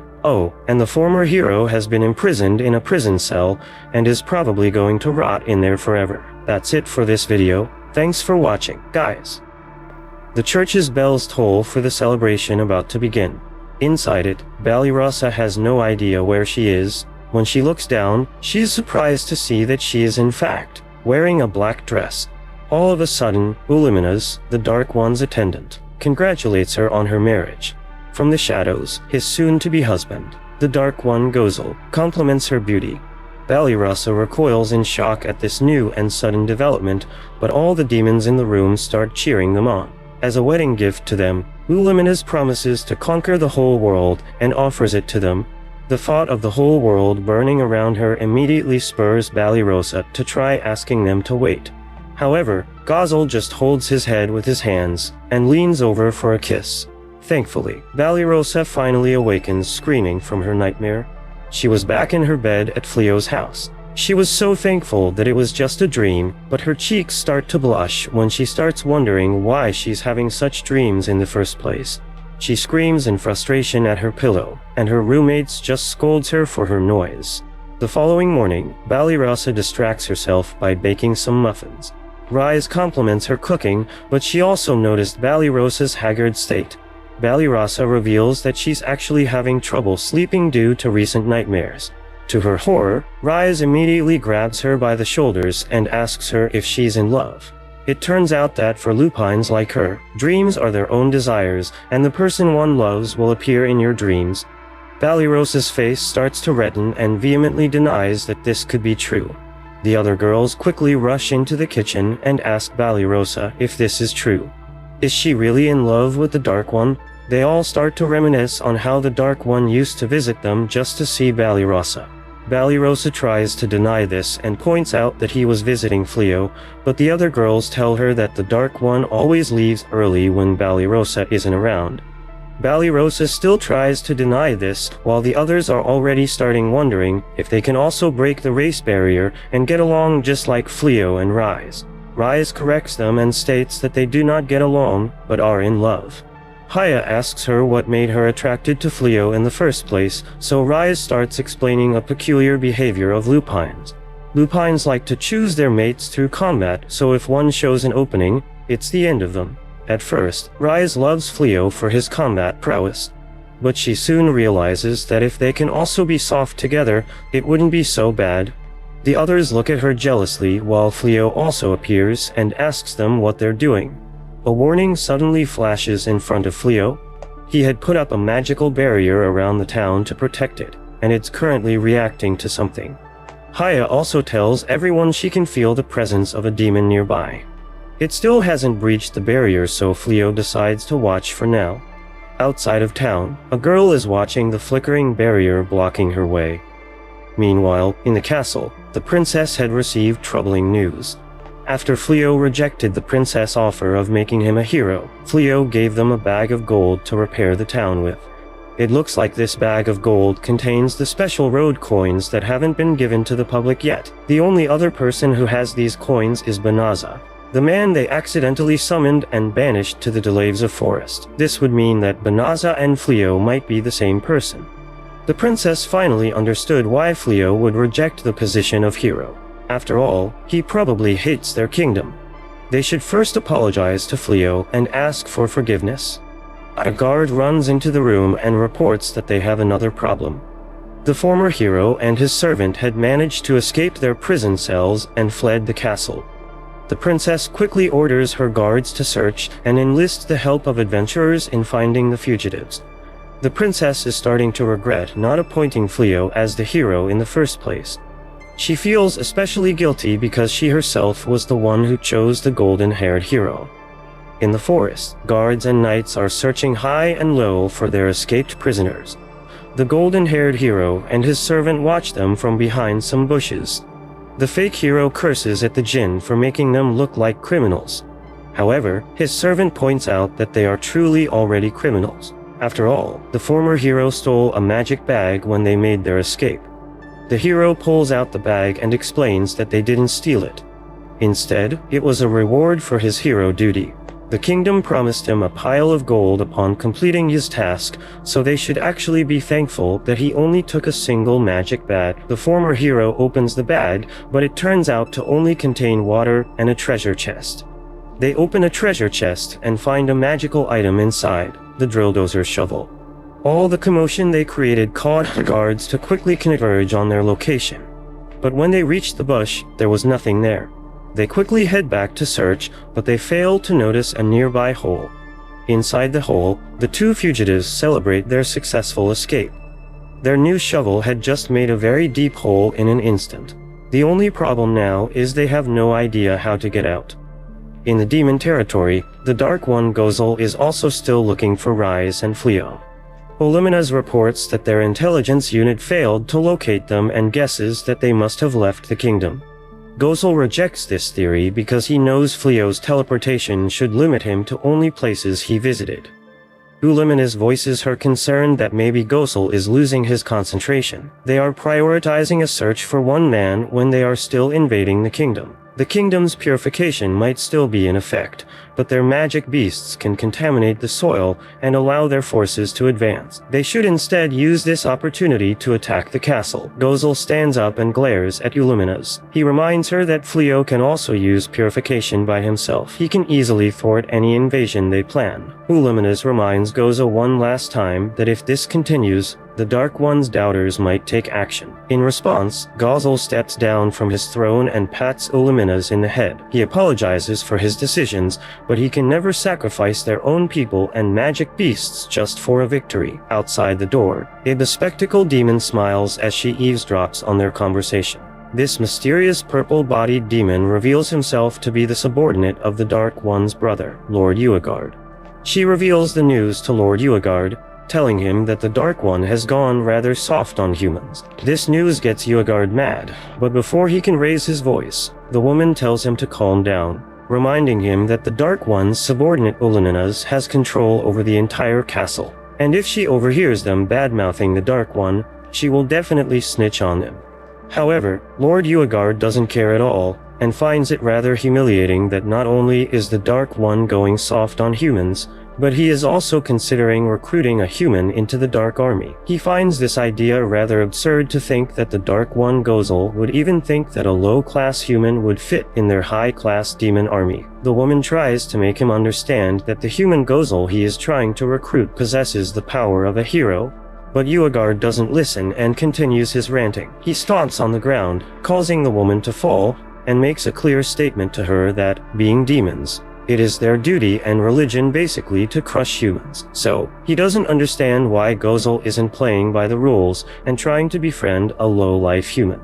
Uegard thinks that crushing the enemy with full force is what a demon lord should do, and also forces his subordinates to agree with him. The subordinate, who is already overwhelmed by her lord's power, begins to make happy noises and blushes, begging him to stop releasing his immense power as it is affecting her. Uegard ignores her words completely and gets up from his seat, telling his subordinate that Gozel has gone completely out of his mind. So, he takes an oath to usurp the throne from Gozel, as he believes that is the only way for the demons to get back on the right path. Claiming that this will be an era for the demons, Uegard becomes pumped up to guide the demons to their victory and states that after defeating Gozel, he himself will crush the human race. On the other side, Fleo goes to the local bazaar with his dear wife Reese and does some shopping with her. They find many ingredients that are not normally found in the Clyrode Kingdom, and Reese particularly becomes happy as she cannot wait to cook with these new items. Fleo, on the other hand, gets worried about the reaction to the barrier that he saw earlier and hopes that nothing is out of the ordinary. Since they still have some more spare time, Fleo decides to treat his wife to a fancy lunch and tells her to choose the place. Reese becomes excited to show him around the town, and grabbing him by his hand, she starts guiding him towards her favorite restaurant that is right around the corner. While they are walking towards their destination, Fleo notices that the old lady Huldy's shop is closed. So, he goes there first and asks Mrs. Huldy why she is closing her shop. Granny Huldy explains that since she no longer has any suppliers nowadays, her business hasn't been going too well, which is why she has been forced to close this shop that has been running for years. Fleo asks Miss Huldy about what happened to her usual vendors and learns from her that during the previous war against the Dark Army, the area where her workshop originally was destroyed. Because of that, her trading routes got ruined, and that is why her business is no longer blooming. Fleo walks away from her shop, feeling pity for her, and calls it a shame that even though this place is far away from the war zone, the war has affected this town. Although there have been many downsides because of the war, Fleo thinks positively and tells Reese that new shops are opening in this town as well, so he hopes things will turn out for the better soon. With both of their moods ruined, they head to Reese's favorite restaurant to lighten up their mood. But just as they are about to enter, Ballyrosa approaches them, expressing her desire to treat them personally to lunch. Unfortunately, what she doesn't understand is that she is about to ruin these two lovebirds' private time. But neither Reese nor Fleo educates her and accepts her offer. Fleo asks her what the sudden occasion is, as this broke blondie has never in her life spent a single penny on them. Ballyrosa explains that her adventurer rank has gone up. Thus the rewards she receives have also increased, and as a result, she can now afford to give treats to her friends. Both Fleo and Reese congratulate Ballyrosa on her success and commend her for working relentlessly every single day. So, without any further ado, they decide to head inside the restaurant. But yet again they are interrupted. This time by Jin Haya, who flies down to them and informs them about a sudden intruder approaching this town. According to her report, a demon with incredible magical powers is heading their way. But unbeknownst to her, the demon Lord Gozel, whom she is worried about, is friends with her master Fleo. Gozel joins Fleo at lunch and explains his reason for coming here, telling all of them that according to his intelligence, a stranger barrier was detected here, and that is why he personally came here to inspect the situation. He moves his attention towards Ballyrosa as well, expressing how much he would like to have a conversation with her, but she doesn't respond because that's just how shy she is. So Gozel focuses on his food instead. While eating, Reese mentions how good of a cook Ballyrosa is, which only inspires Gozel more to take Ballyrosa as his housewife. Anyway, he once again tries to convince Fleo to join his demon army, but just like every other time, Fleo politely refuses his offer. Ballyrosa doesn't like the fact that Gozel is trying to use her friends to destroy her kind. But Gozel explains to her that, just like humans, Gozel is only trying to protect his race from the enemy. Fleo calms both of them down, telling him that both races should just live together prosperously instead of fighting, showing them the example of himself and his lovely wife Reese. Haya disagrees with Fleo, telling him that it is close to impossible for humans to coexist with demons because demons have malicium in them, which constantly leaks out of their bodies and pollutes their surroundings, which turns out to be deadly for humans. But in the case of Fleo, his magic has made it so that Reese's malicium doesn't affect anyone. Gozel adds to Haya's point, telling Fleo that most of the demons are bloodthirsty and are always eager to fight, and that is why coexisting with humans is a dumb idea. This topic ruins the mood of Gozel, so he takes his leave now that he is confirmed Reese is okay with it. Fleo and his gang also take their leave from the restaurant after having lunch. Fleo realizes that even though he originally thought that, unlike his previous world, humans and demons could live together peacefully, that is far from the actual truth. Feeling helpless, he hugs his wife for support and stands there silently for a while with her. On the other side, the clown hero and his dumb girlfriend still haven't managed to escape from the hole that they dug themselves. Eventually, the dumb girlfriend reaches the top, but her cake turns out to be so heavy that it pulls her down into the hole again, and both the trash in the la. That's it for this video.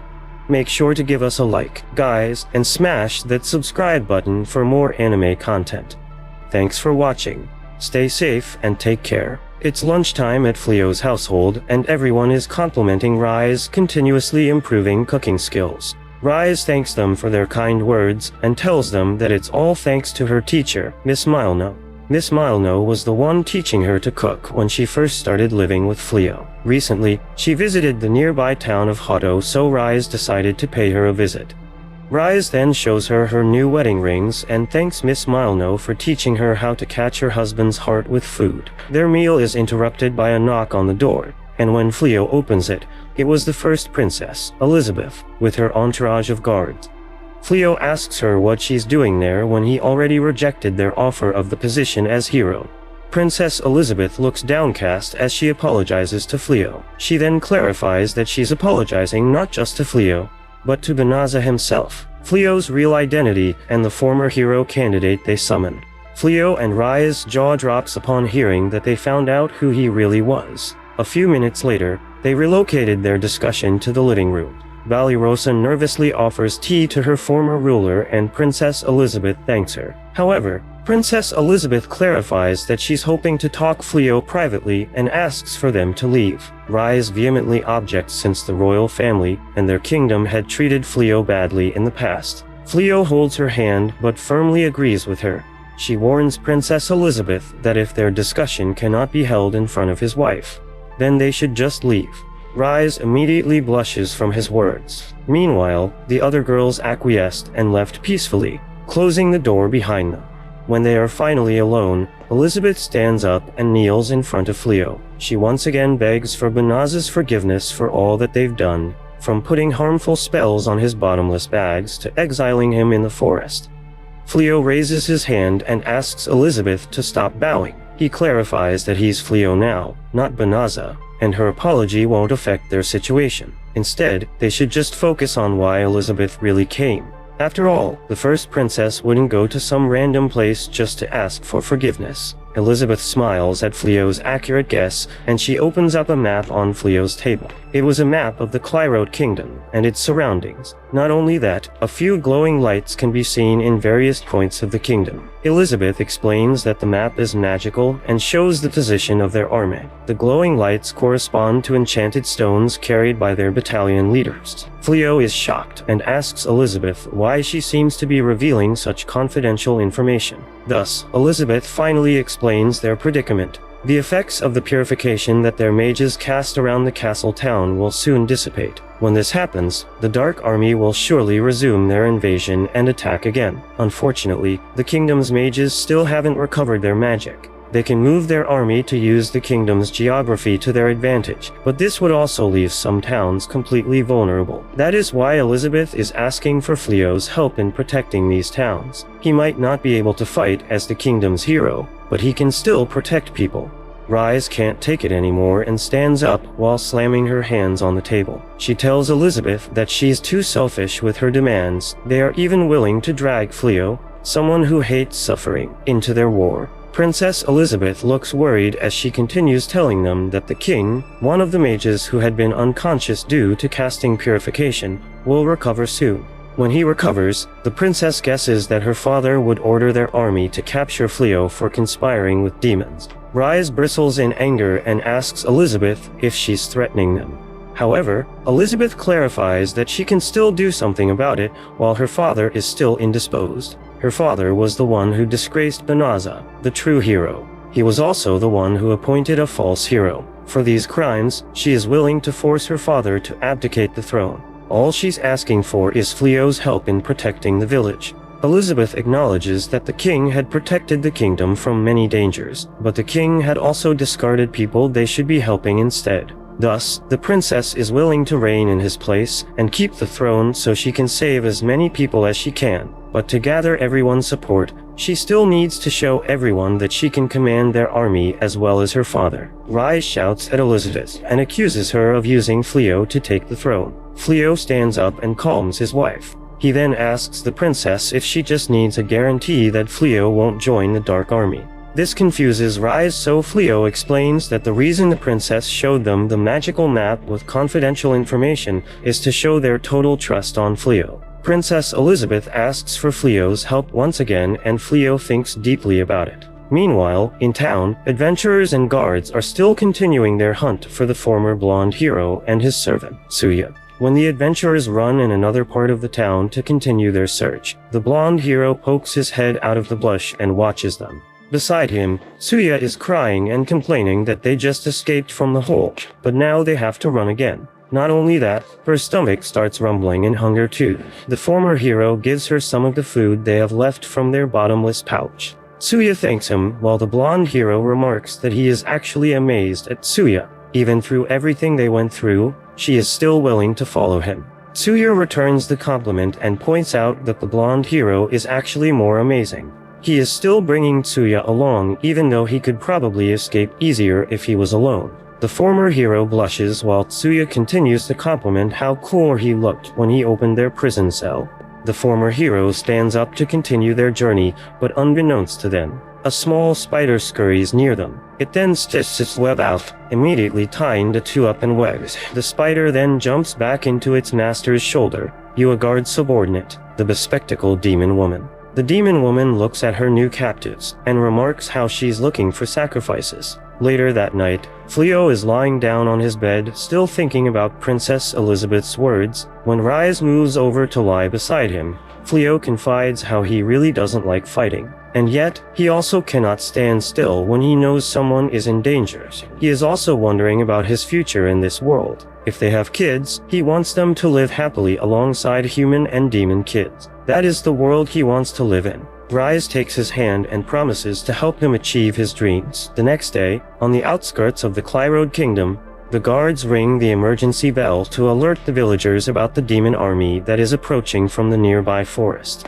All of the villagers begin to evacuate quickly, but one elf girl, who was inside the forest collecting herbs and berries, doesn't hear the emergency alarm, so she unfortunately gets attacked by a sneaky goblin. But before that, the goblin can hurt her. A man wearing a wolf mask riding a giant wolf beast comes there and yeets the goblin away. That man is, of course, Fleo, who is riding Reese in her true form. But he keeps his identity hidden and uses his overpowered magical spells to constrict all of the other demon beasts that are coming their way. After trapping the magical beasts, Fleo turns around and tells the little girl to run the opposite way. As the girl takes her leave, Reese speaks, telling Fleo that if he intends to help the Clyrode Kingdom, he should at least charge them with some gold or materials. Fleo explains, saying that he only took no compensation or rewards from Princess Elizabeth because he didn't want to put the wrong idea on the demons or the Demon King Gozel, who might think that Fleo had been bought by humans for money. They both completely ignore the demons, who are desperately trying to break the barrier, and continue with their conversation. Reese asks Fleo if he is interested in Princess Elizabeth and if he intends to marry her. Since it's a culture for demons to take multiple wives, Reese thinks that Fleo will want to take another wife. The thought of sharing Fleo's protein juice with another human makes Reese upset. As she seems to be on the verge of crying, Fleo tries to calm her down, promising her that he won't ever marry another woman, let alone Elizabeth. The demons, meanwhile, don't understand why a wolf demon is on the side of humans and point their fingers at Reese, calling her a traitor. Fleo tells the demons that he isn't taking the human side. Rather, he is just trying to protect the town here, which makes sense because he isn't trying to hurt the demons. He warns the demons, telling them that if they further try to harm the people of this town, he won't show them any mercy. The demons, not knowing how powerful Fleo is, find his threats amusing and begin to laugh at him, calling him an ugly weakling who just talks big. one of the giant Cyclops decides to teach Fleo a lesson, and brings out his large batons to crush Fleo's barrier.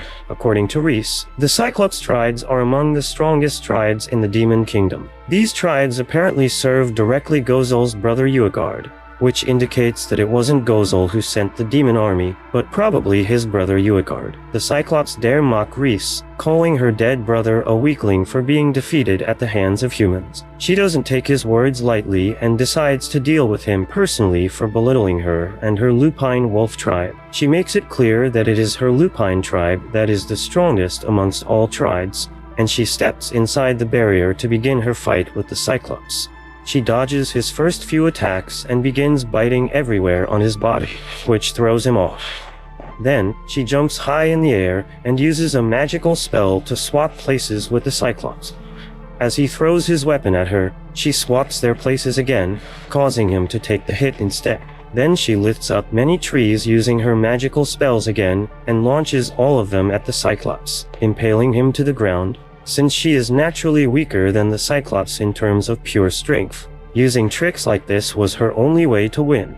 Trickery like this is only used by the human race, so the Cyclops once again call Reese a traitor to the race and call out all the demons, telling them to punish this traitor by all means. But just as they all leap towards Reese, Fleo intervenes and makes them immobile using one of his cheat skills.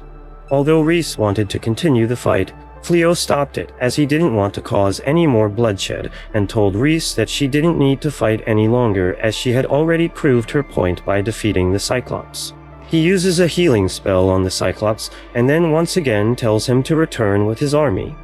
The demons cannot believe that this weirdo actually intends to get along with the demons, but they also realize that if they do not comply and return, he will certainly make them pay, and so they hastily make their retreat. Reese celebrates their victory by hugging Fleo. She reveals that they had practiced beforehand how to use mana pressure to intimidate the enemy, and when Fleo used that earlier, it helped him scare off the demons. Reese still thinks that they should have beaten up all of those demons, as that would have been a more effective way to scare them.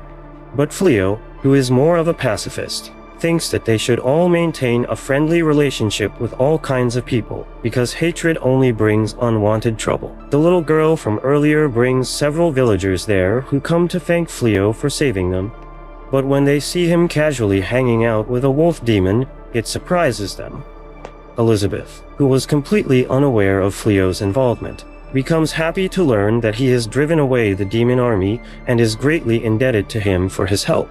To repay his favor, she decides to pay him back some way, but she isn't sure what she should give him. On the other hand, Gozol, who has been observing the actions of the demon army, reveals to us that it was his brother Uegard who had sent the demons here without consulting with him, and that has displeased him greatly. One of Gozol's subordinates comes to him with an urgent message from Oleminus. According to the report, Uegard has usurped the throne while Gozol was absent, and announced himself as the new Demon King. Not only that, he has kidnapped the hero and his busty girlfriend to use them as a sacrifice in order to borrow the powers of an evil god. All of this is to ensure that he gets strong enough to defeat Gozol and officially take the throne. That's it for this video. Make sure to give us a like, guys, and smash that subscribe button for more anime content. Thanks for watching. Stay safe and take care. Bye. It was tea time at Fleo's house, and they just had the most unexpected of visitors. Gozol and Oleminus are currently sitting in their living room asking them for a favor. To Fleo's surprise, Gozol is asking him if he can stay at their house for a little while. Rise couldn't help but giggle and ask if they were joking, so Gozol explains what occurred back at the Demon Realm. A few days ago, Gozol, known in the Demon Kingdom as Lord Gaul, was at the Human Kingdom when a subordinate, a demon ninja named Greenisle, abruptly arrived. Greenisle reports that Lord Uegard, Gozol's brother, is staging a coup in the Demon Realm. In fact, he and his entourage had already seized the throne room. Back at the Demon Palace, Oleminus is trying to talk sense into the Infernal Four, the four pillars of their dark army. However, the Infernal Four tells her that they are just asked to be witnesses in the duel between Lord Uegard and Lord Gaul. Oleminus insists that they shouldn't do that and just send the traitors to prison directly. Unfortunately, one of the Infernal Four, Yorminet, a blue-skinned devil, points out that this duel might actually be the impulse their leader, Lord Gaul, needs to focus his attention. The twin birds Hugi and Mugi, two more of the Infernal Four, agree with her. They had also noticed that Lord Gaul hasn't been acting like himself lately, and their underlings are starting to doubt him. Seeing their stances, Oluminous tries to reason with the last of the Infernal Four, the old and wise Slape. Slape admits that for him, the only one worthy of the throne is Lord Gaul, but now that a rebellion is forming, Slape believes that Lord Gaul should show his strength once more. With their minds made up, the Infernal Four proceed to go to the throne room, with Uluminous chasing after them. Inside the throne room, Fufun, the demon lady, welcomes them while Lord Uegard sits menacingly at the throne. Yorminit tells them that the throne is still currently Lord Gaul's, but Fufun reasons that since it will soon be Lord Uegard's, it's fine if he already sits on it. She then asks them not to interfere in the upcoming duel and to uphold whatever its results. The Infernal Four voices their agreements, but Oluminous screams at them to stop. She tells them that Lord Gaul is always thinking of their well-being. She then hauls them traitors and charges at him with her claws drawn out. Surprisingly, her claws didn't even make a scratch at Lord Uegard's head, and her nails just flew off, broken. Uegard reprimands her for being weak and punches her through the throne room doors and out of there. Fufun smiles in their victory, but she then notices Ulumina's broken claw slowly floating in the air. The claw then flies rapidly straight towards Uegard. Fufun shields him with her body, and the claw bounces off of her and falls to the ground. Fufun casually destroys the claw with her heels, and Oluminous slumps in defeat from the doors. Fufun praises Illuminous for using good tricks and trying to win, but she doesn't want any disruptions in the duel. She was about to sick her spite around her, but Green Isle suddenly arrives with Lord Gaul. Lord Gaul orders Green Isle to bring Oluminous to safety, while Uegard greets his brother and formally challenges him to a duel. Fufun steps back from her lord and into the sidelines, where the former hero and Tsuya are sitting all tied up. Gaul tried to reject the duel, but Uegard gestures to the other demons who had started doubting Gaul. He points out that everyone is getting tired of Gaul's foolishness. Gaul asks them to clarify what he means, so Uegard reveals to them that Gaul is spending his time going into human towns and indulging in their amusement. Fufun also recalls how Gaul ordered their retreat when they were about to win against the humans, and now he's even rejecting resuming their attack. Now, the entire demon army is starting to think that their leader had sided with the humans. Gaul acknowledges their words and asks Uegard if it was his army that attacked Clyrode recently. Uegard admits this and explains that he doesn't want to let the chance slip by. Gaul looks to the other demons and asks if they also feel the same way. When they couldn't answer, Gaul sees that he has no choice. The demon ring in his wrist starts glowing and emitting power, while Uegard urges him to promise to give up the ring if he wins the duel. But to everyone's disbelief, Gaul deactivates the ring and removes it from his wrist. He then announces that he is relinquishing the ring and tosses it toward Uegard. Uegard thinks he is being insulted, but Gaul explains that if everyone thinks his actions are unworthy of a Dark One, then he doesn't deserve the position. He then turns his back on everyone and starts walking away. Uegard tries to protest, but Gaul just kicks him away. Uegard is blasted back from the impact, and he crashes through multiple walls until he ends up outside the castle, falling underneath it. Gaul then turns to the Infernal Four and thanks them for their service. They finally get over their shock and try to call after him, but Gaul just walks away. Meanwhile, the two tied-up humans wonder if they are saved and if they should now try to escape. This was the explanation that Gozel gave to Fleo and Rise. Fleo cannot decide on his own if he can let them stay, so he wants to ask the girls for their opinions. Just in time, Valirosa excitedly enters the room to tell them of her hunt. She is shocked to see Gozel in the room, and especially more when Fleo explains how they want to stay there. But Valirosa is too shocked to even answer them. A few minutes later, the four girls are seated with them. Gozel explains how he's not the Dark One anymore, and he gave up the throne. He cannot live in the demon territory, but he doesn't know anyone else except Fleo in the human realm. Thus, he is also asking their favor to allow him to stay there. Blossom tries to ask about the recent attack, but Rise explains that it's Uegard who ordered it, not Gozel. Gozel in turn promises not to hurt them. Rise points out that even if he left the throne, Gozel should still be loaded with money. Oluminez explains that her intelligence unit left with her when they defected from the army, so Gozel volunteered all of his money to pay them. Oluminez scolds him and points out that this kindness is the very reason he got kicked out of the throne. Gozel apologizes to Oluminez and tells her that even when he took the throne from his father, it was because he didn't like their old ways. Thus, it makes sense that he would also step down if he loses the support of the people. Nevertheless, there must be something they can do even without the throne. For example, they know about how Fleo stocked the army on his own. Fleo smiles and asks the girls again for their opinions. The other girls are all fine with it, but Ballyrosa immediately stands up in protest. However, Fleo's pleading eyes and even their pet's smile erodes Ballyrosa's stubbornness, and she relents in allowing Gozel to stay with them. Like any other day, Blossom begins her usual farming session and fertilizes the field. Gozel comes there to have a look and praises Blossom for working so hard. Having nothing else to do, Gozel offers to help Blossom in farming, but she doesn't want the scary demon lord to be anywhere near her, so she refuses his offer, claiming that she already has Jin Haya by her side to help her in any need. So, Gozel instead goes to the horse table, where he meets with Byrelli and offers to help her with the horses. He proudly claims that he is already used to taking care of magical beasts, so he thinks that he can easily take care of the demon horses as well. But that doesn't seem to be the case, as the horses begin to tremble in fear because of Gozel's monstrous amount of aura constantly leaking out of his body. So, Byrelli has no other option but to tell him to get out of the stable before he ruins her day. Still, Gozel has other options, and he heads to the weapons and armory room. Many different sizes of gear are placed there, and all of them are handcrafted by none other than the OP cheat skills user Fleo. Fleo explains why he makes so many battle gears, telling Gozel that after crafting these weapons, armor, and other goods, he sells them to the local businesses.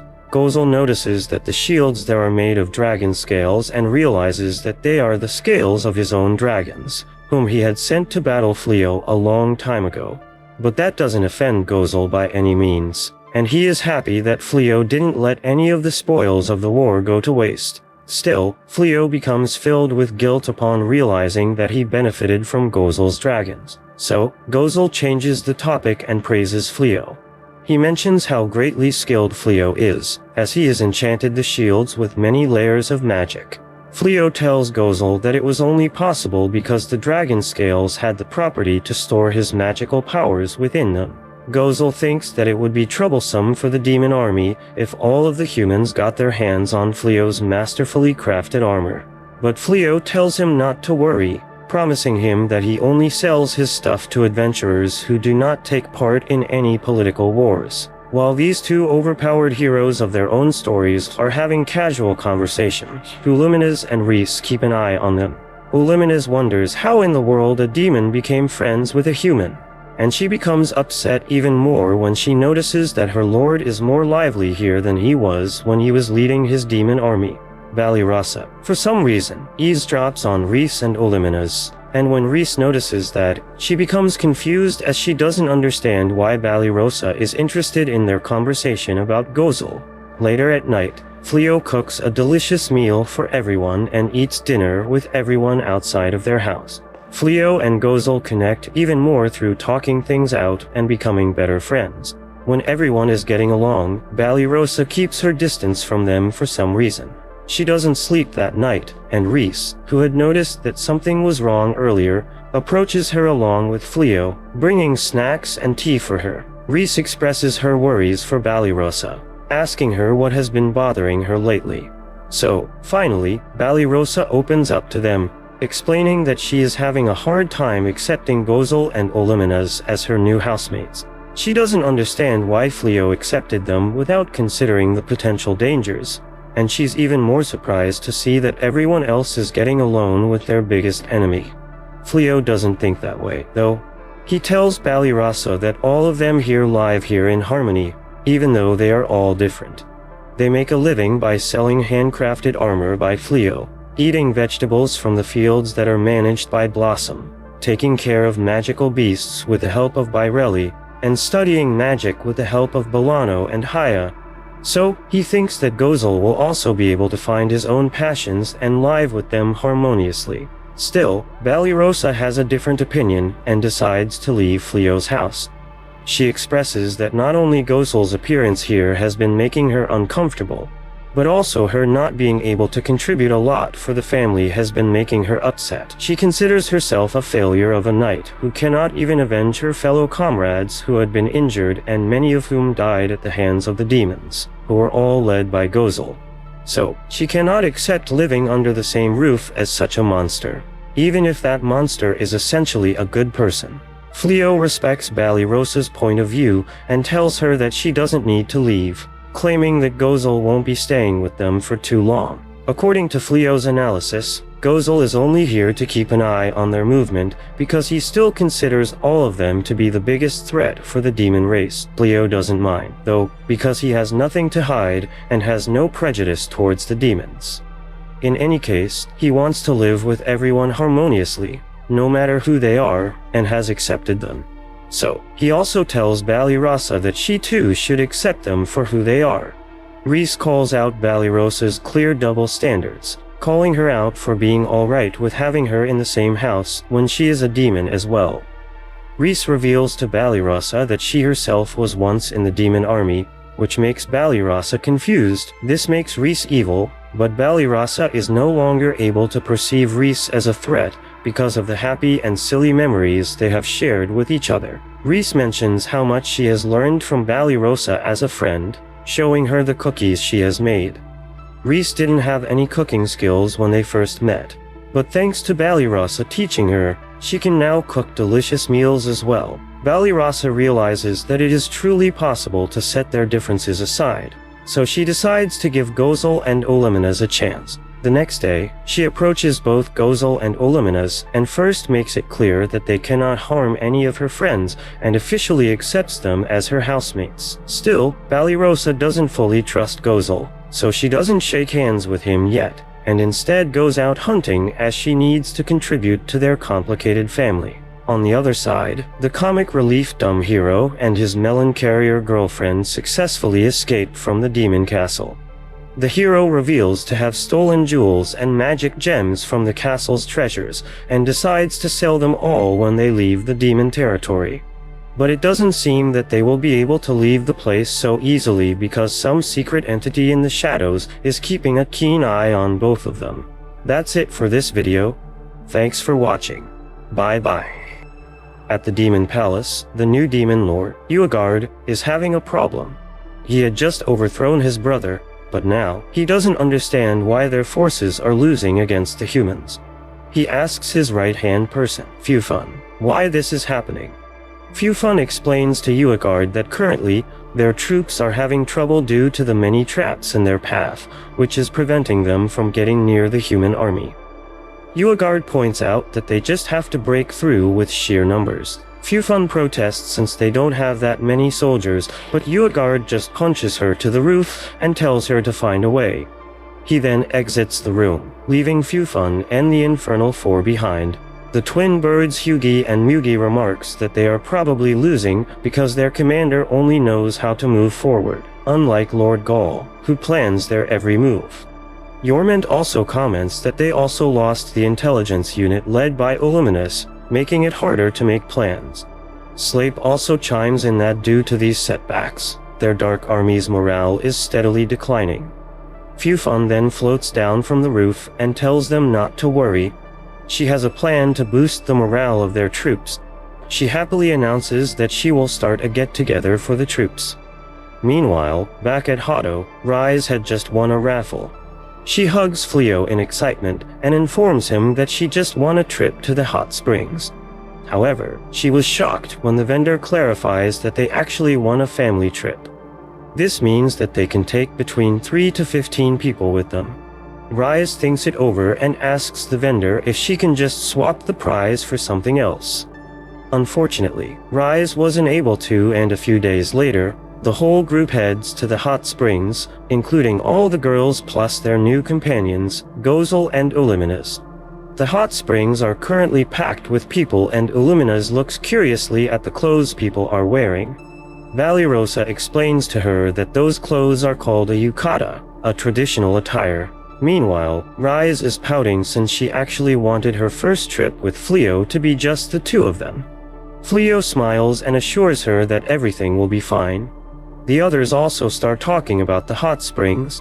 Currently, there are 7 hot springs in the area, with each one having a different benefit. This includes revitalization, skin beauty, magic recovery, and fertility enhancement, among others.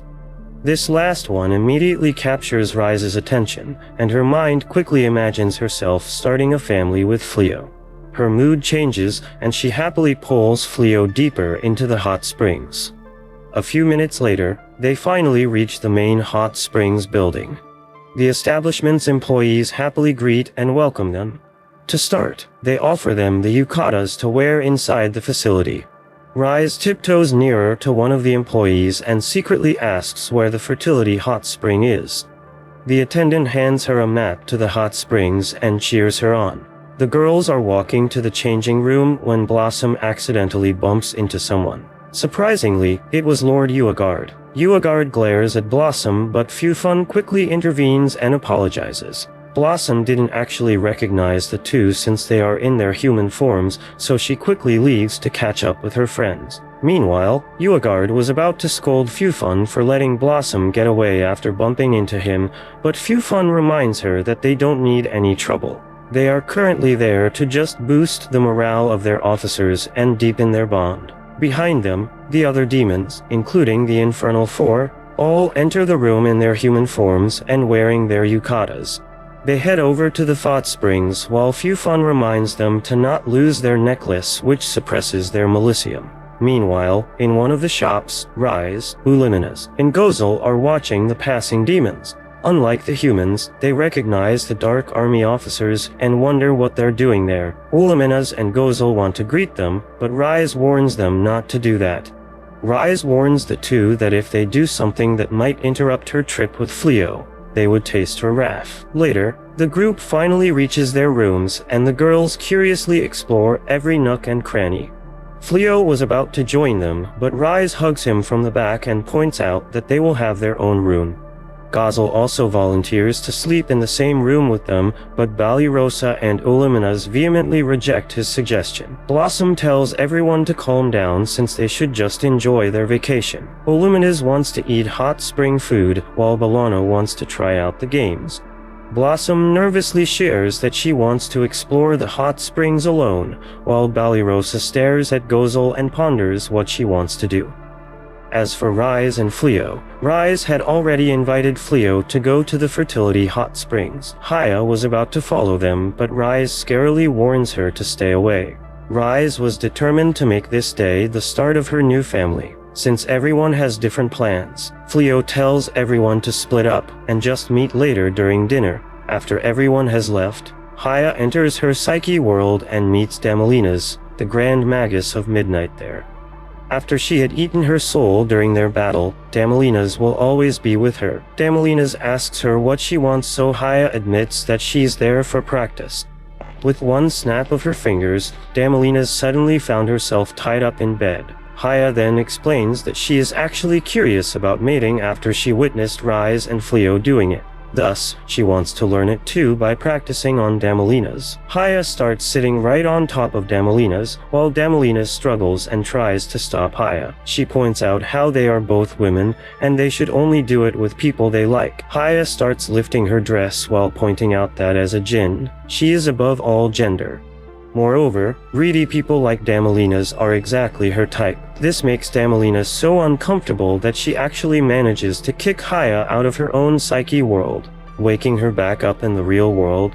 Haya cannot believe that she just got kicked out like that from her own psyche world. This new phenomenon makes her realize that Damalinas has as much authority as she does in her psychic world, and that causes her to wonder how she is going to get Damalinas' consent to share their plot juices. Meanwhile, Reese takes Fleo to the Inagi Spring, which is situated right on the outskirts of the mountains, making it a very refreshing environment for relaxation. Hoping to increase both of their fertilizers, Reese takes Fleo inside happily. She caresses his arm and, with a loving grace, tells him to pamper her a lot once they are done with taking the bath. Fleo blushes at her boldness and complies with her wishes, so she hurriedly takes him inside the hot springs. After a while, Fleo takes a breather alone and relaxes in the hot water. He wonders when was the last time he was able to sit idly like this, and realizes that this is the first time in this world that he is enjoying himself inside of a hot spring. Reese, who has been taking a bath on the other side,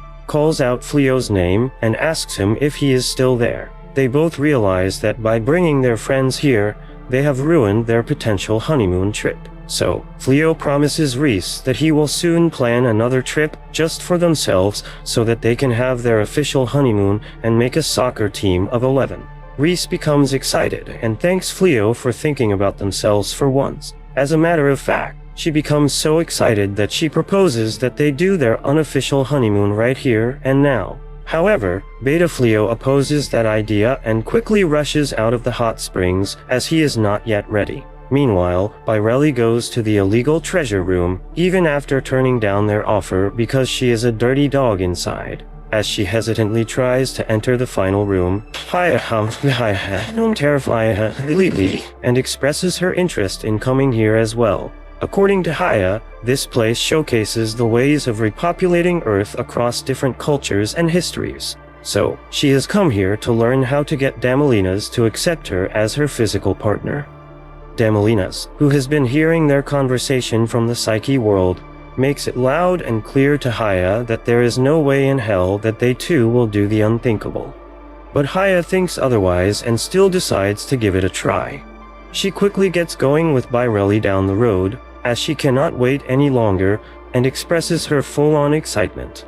On the other side, Blossom, Bolano, and Balirosa are at the local bar, where Blossom is getting completely wasted by drinking beer. That is in the middle of the day. Bolano is a good kid, so she is having a candy lollipop for herself, while Balirosa is just having regular orange juice.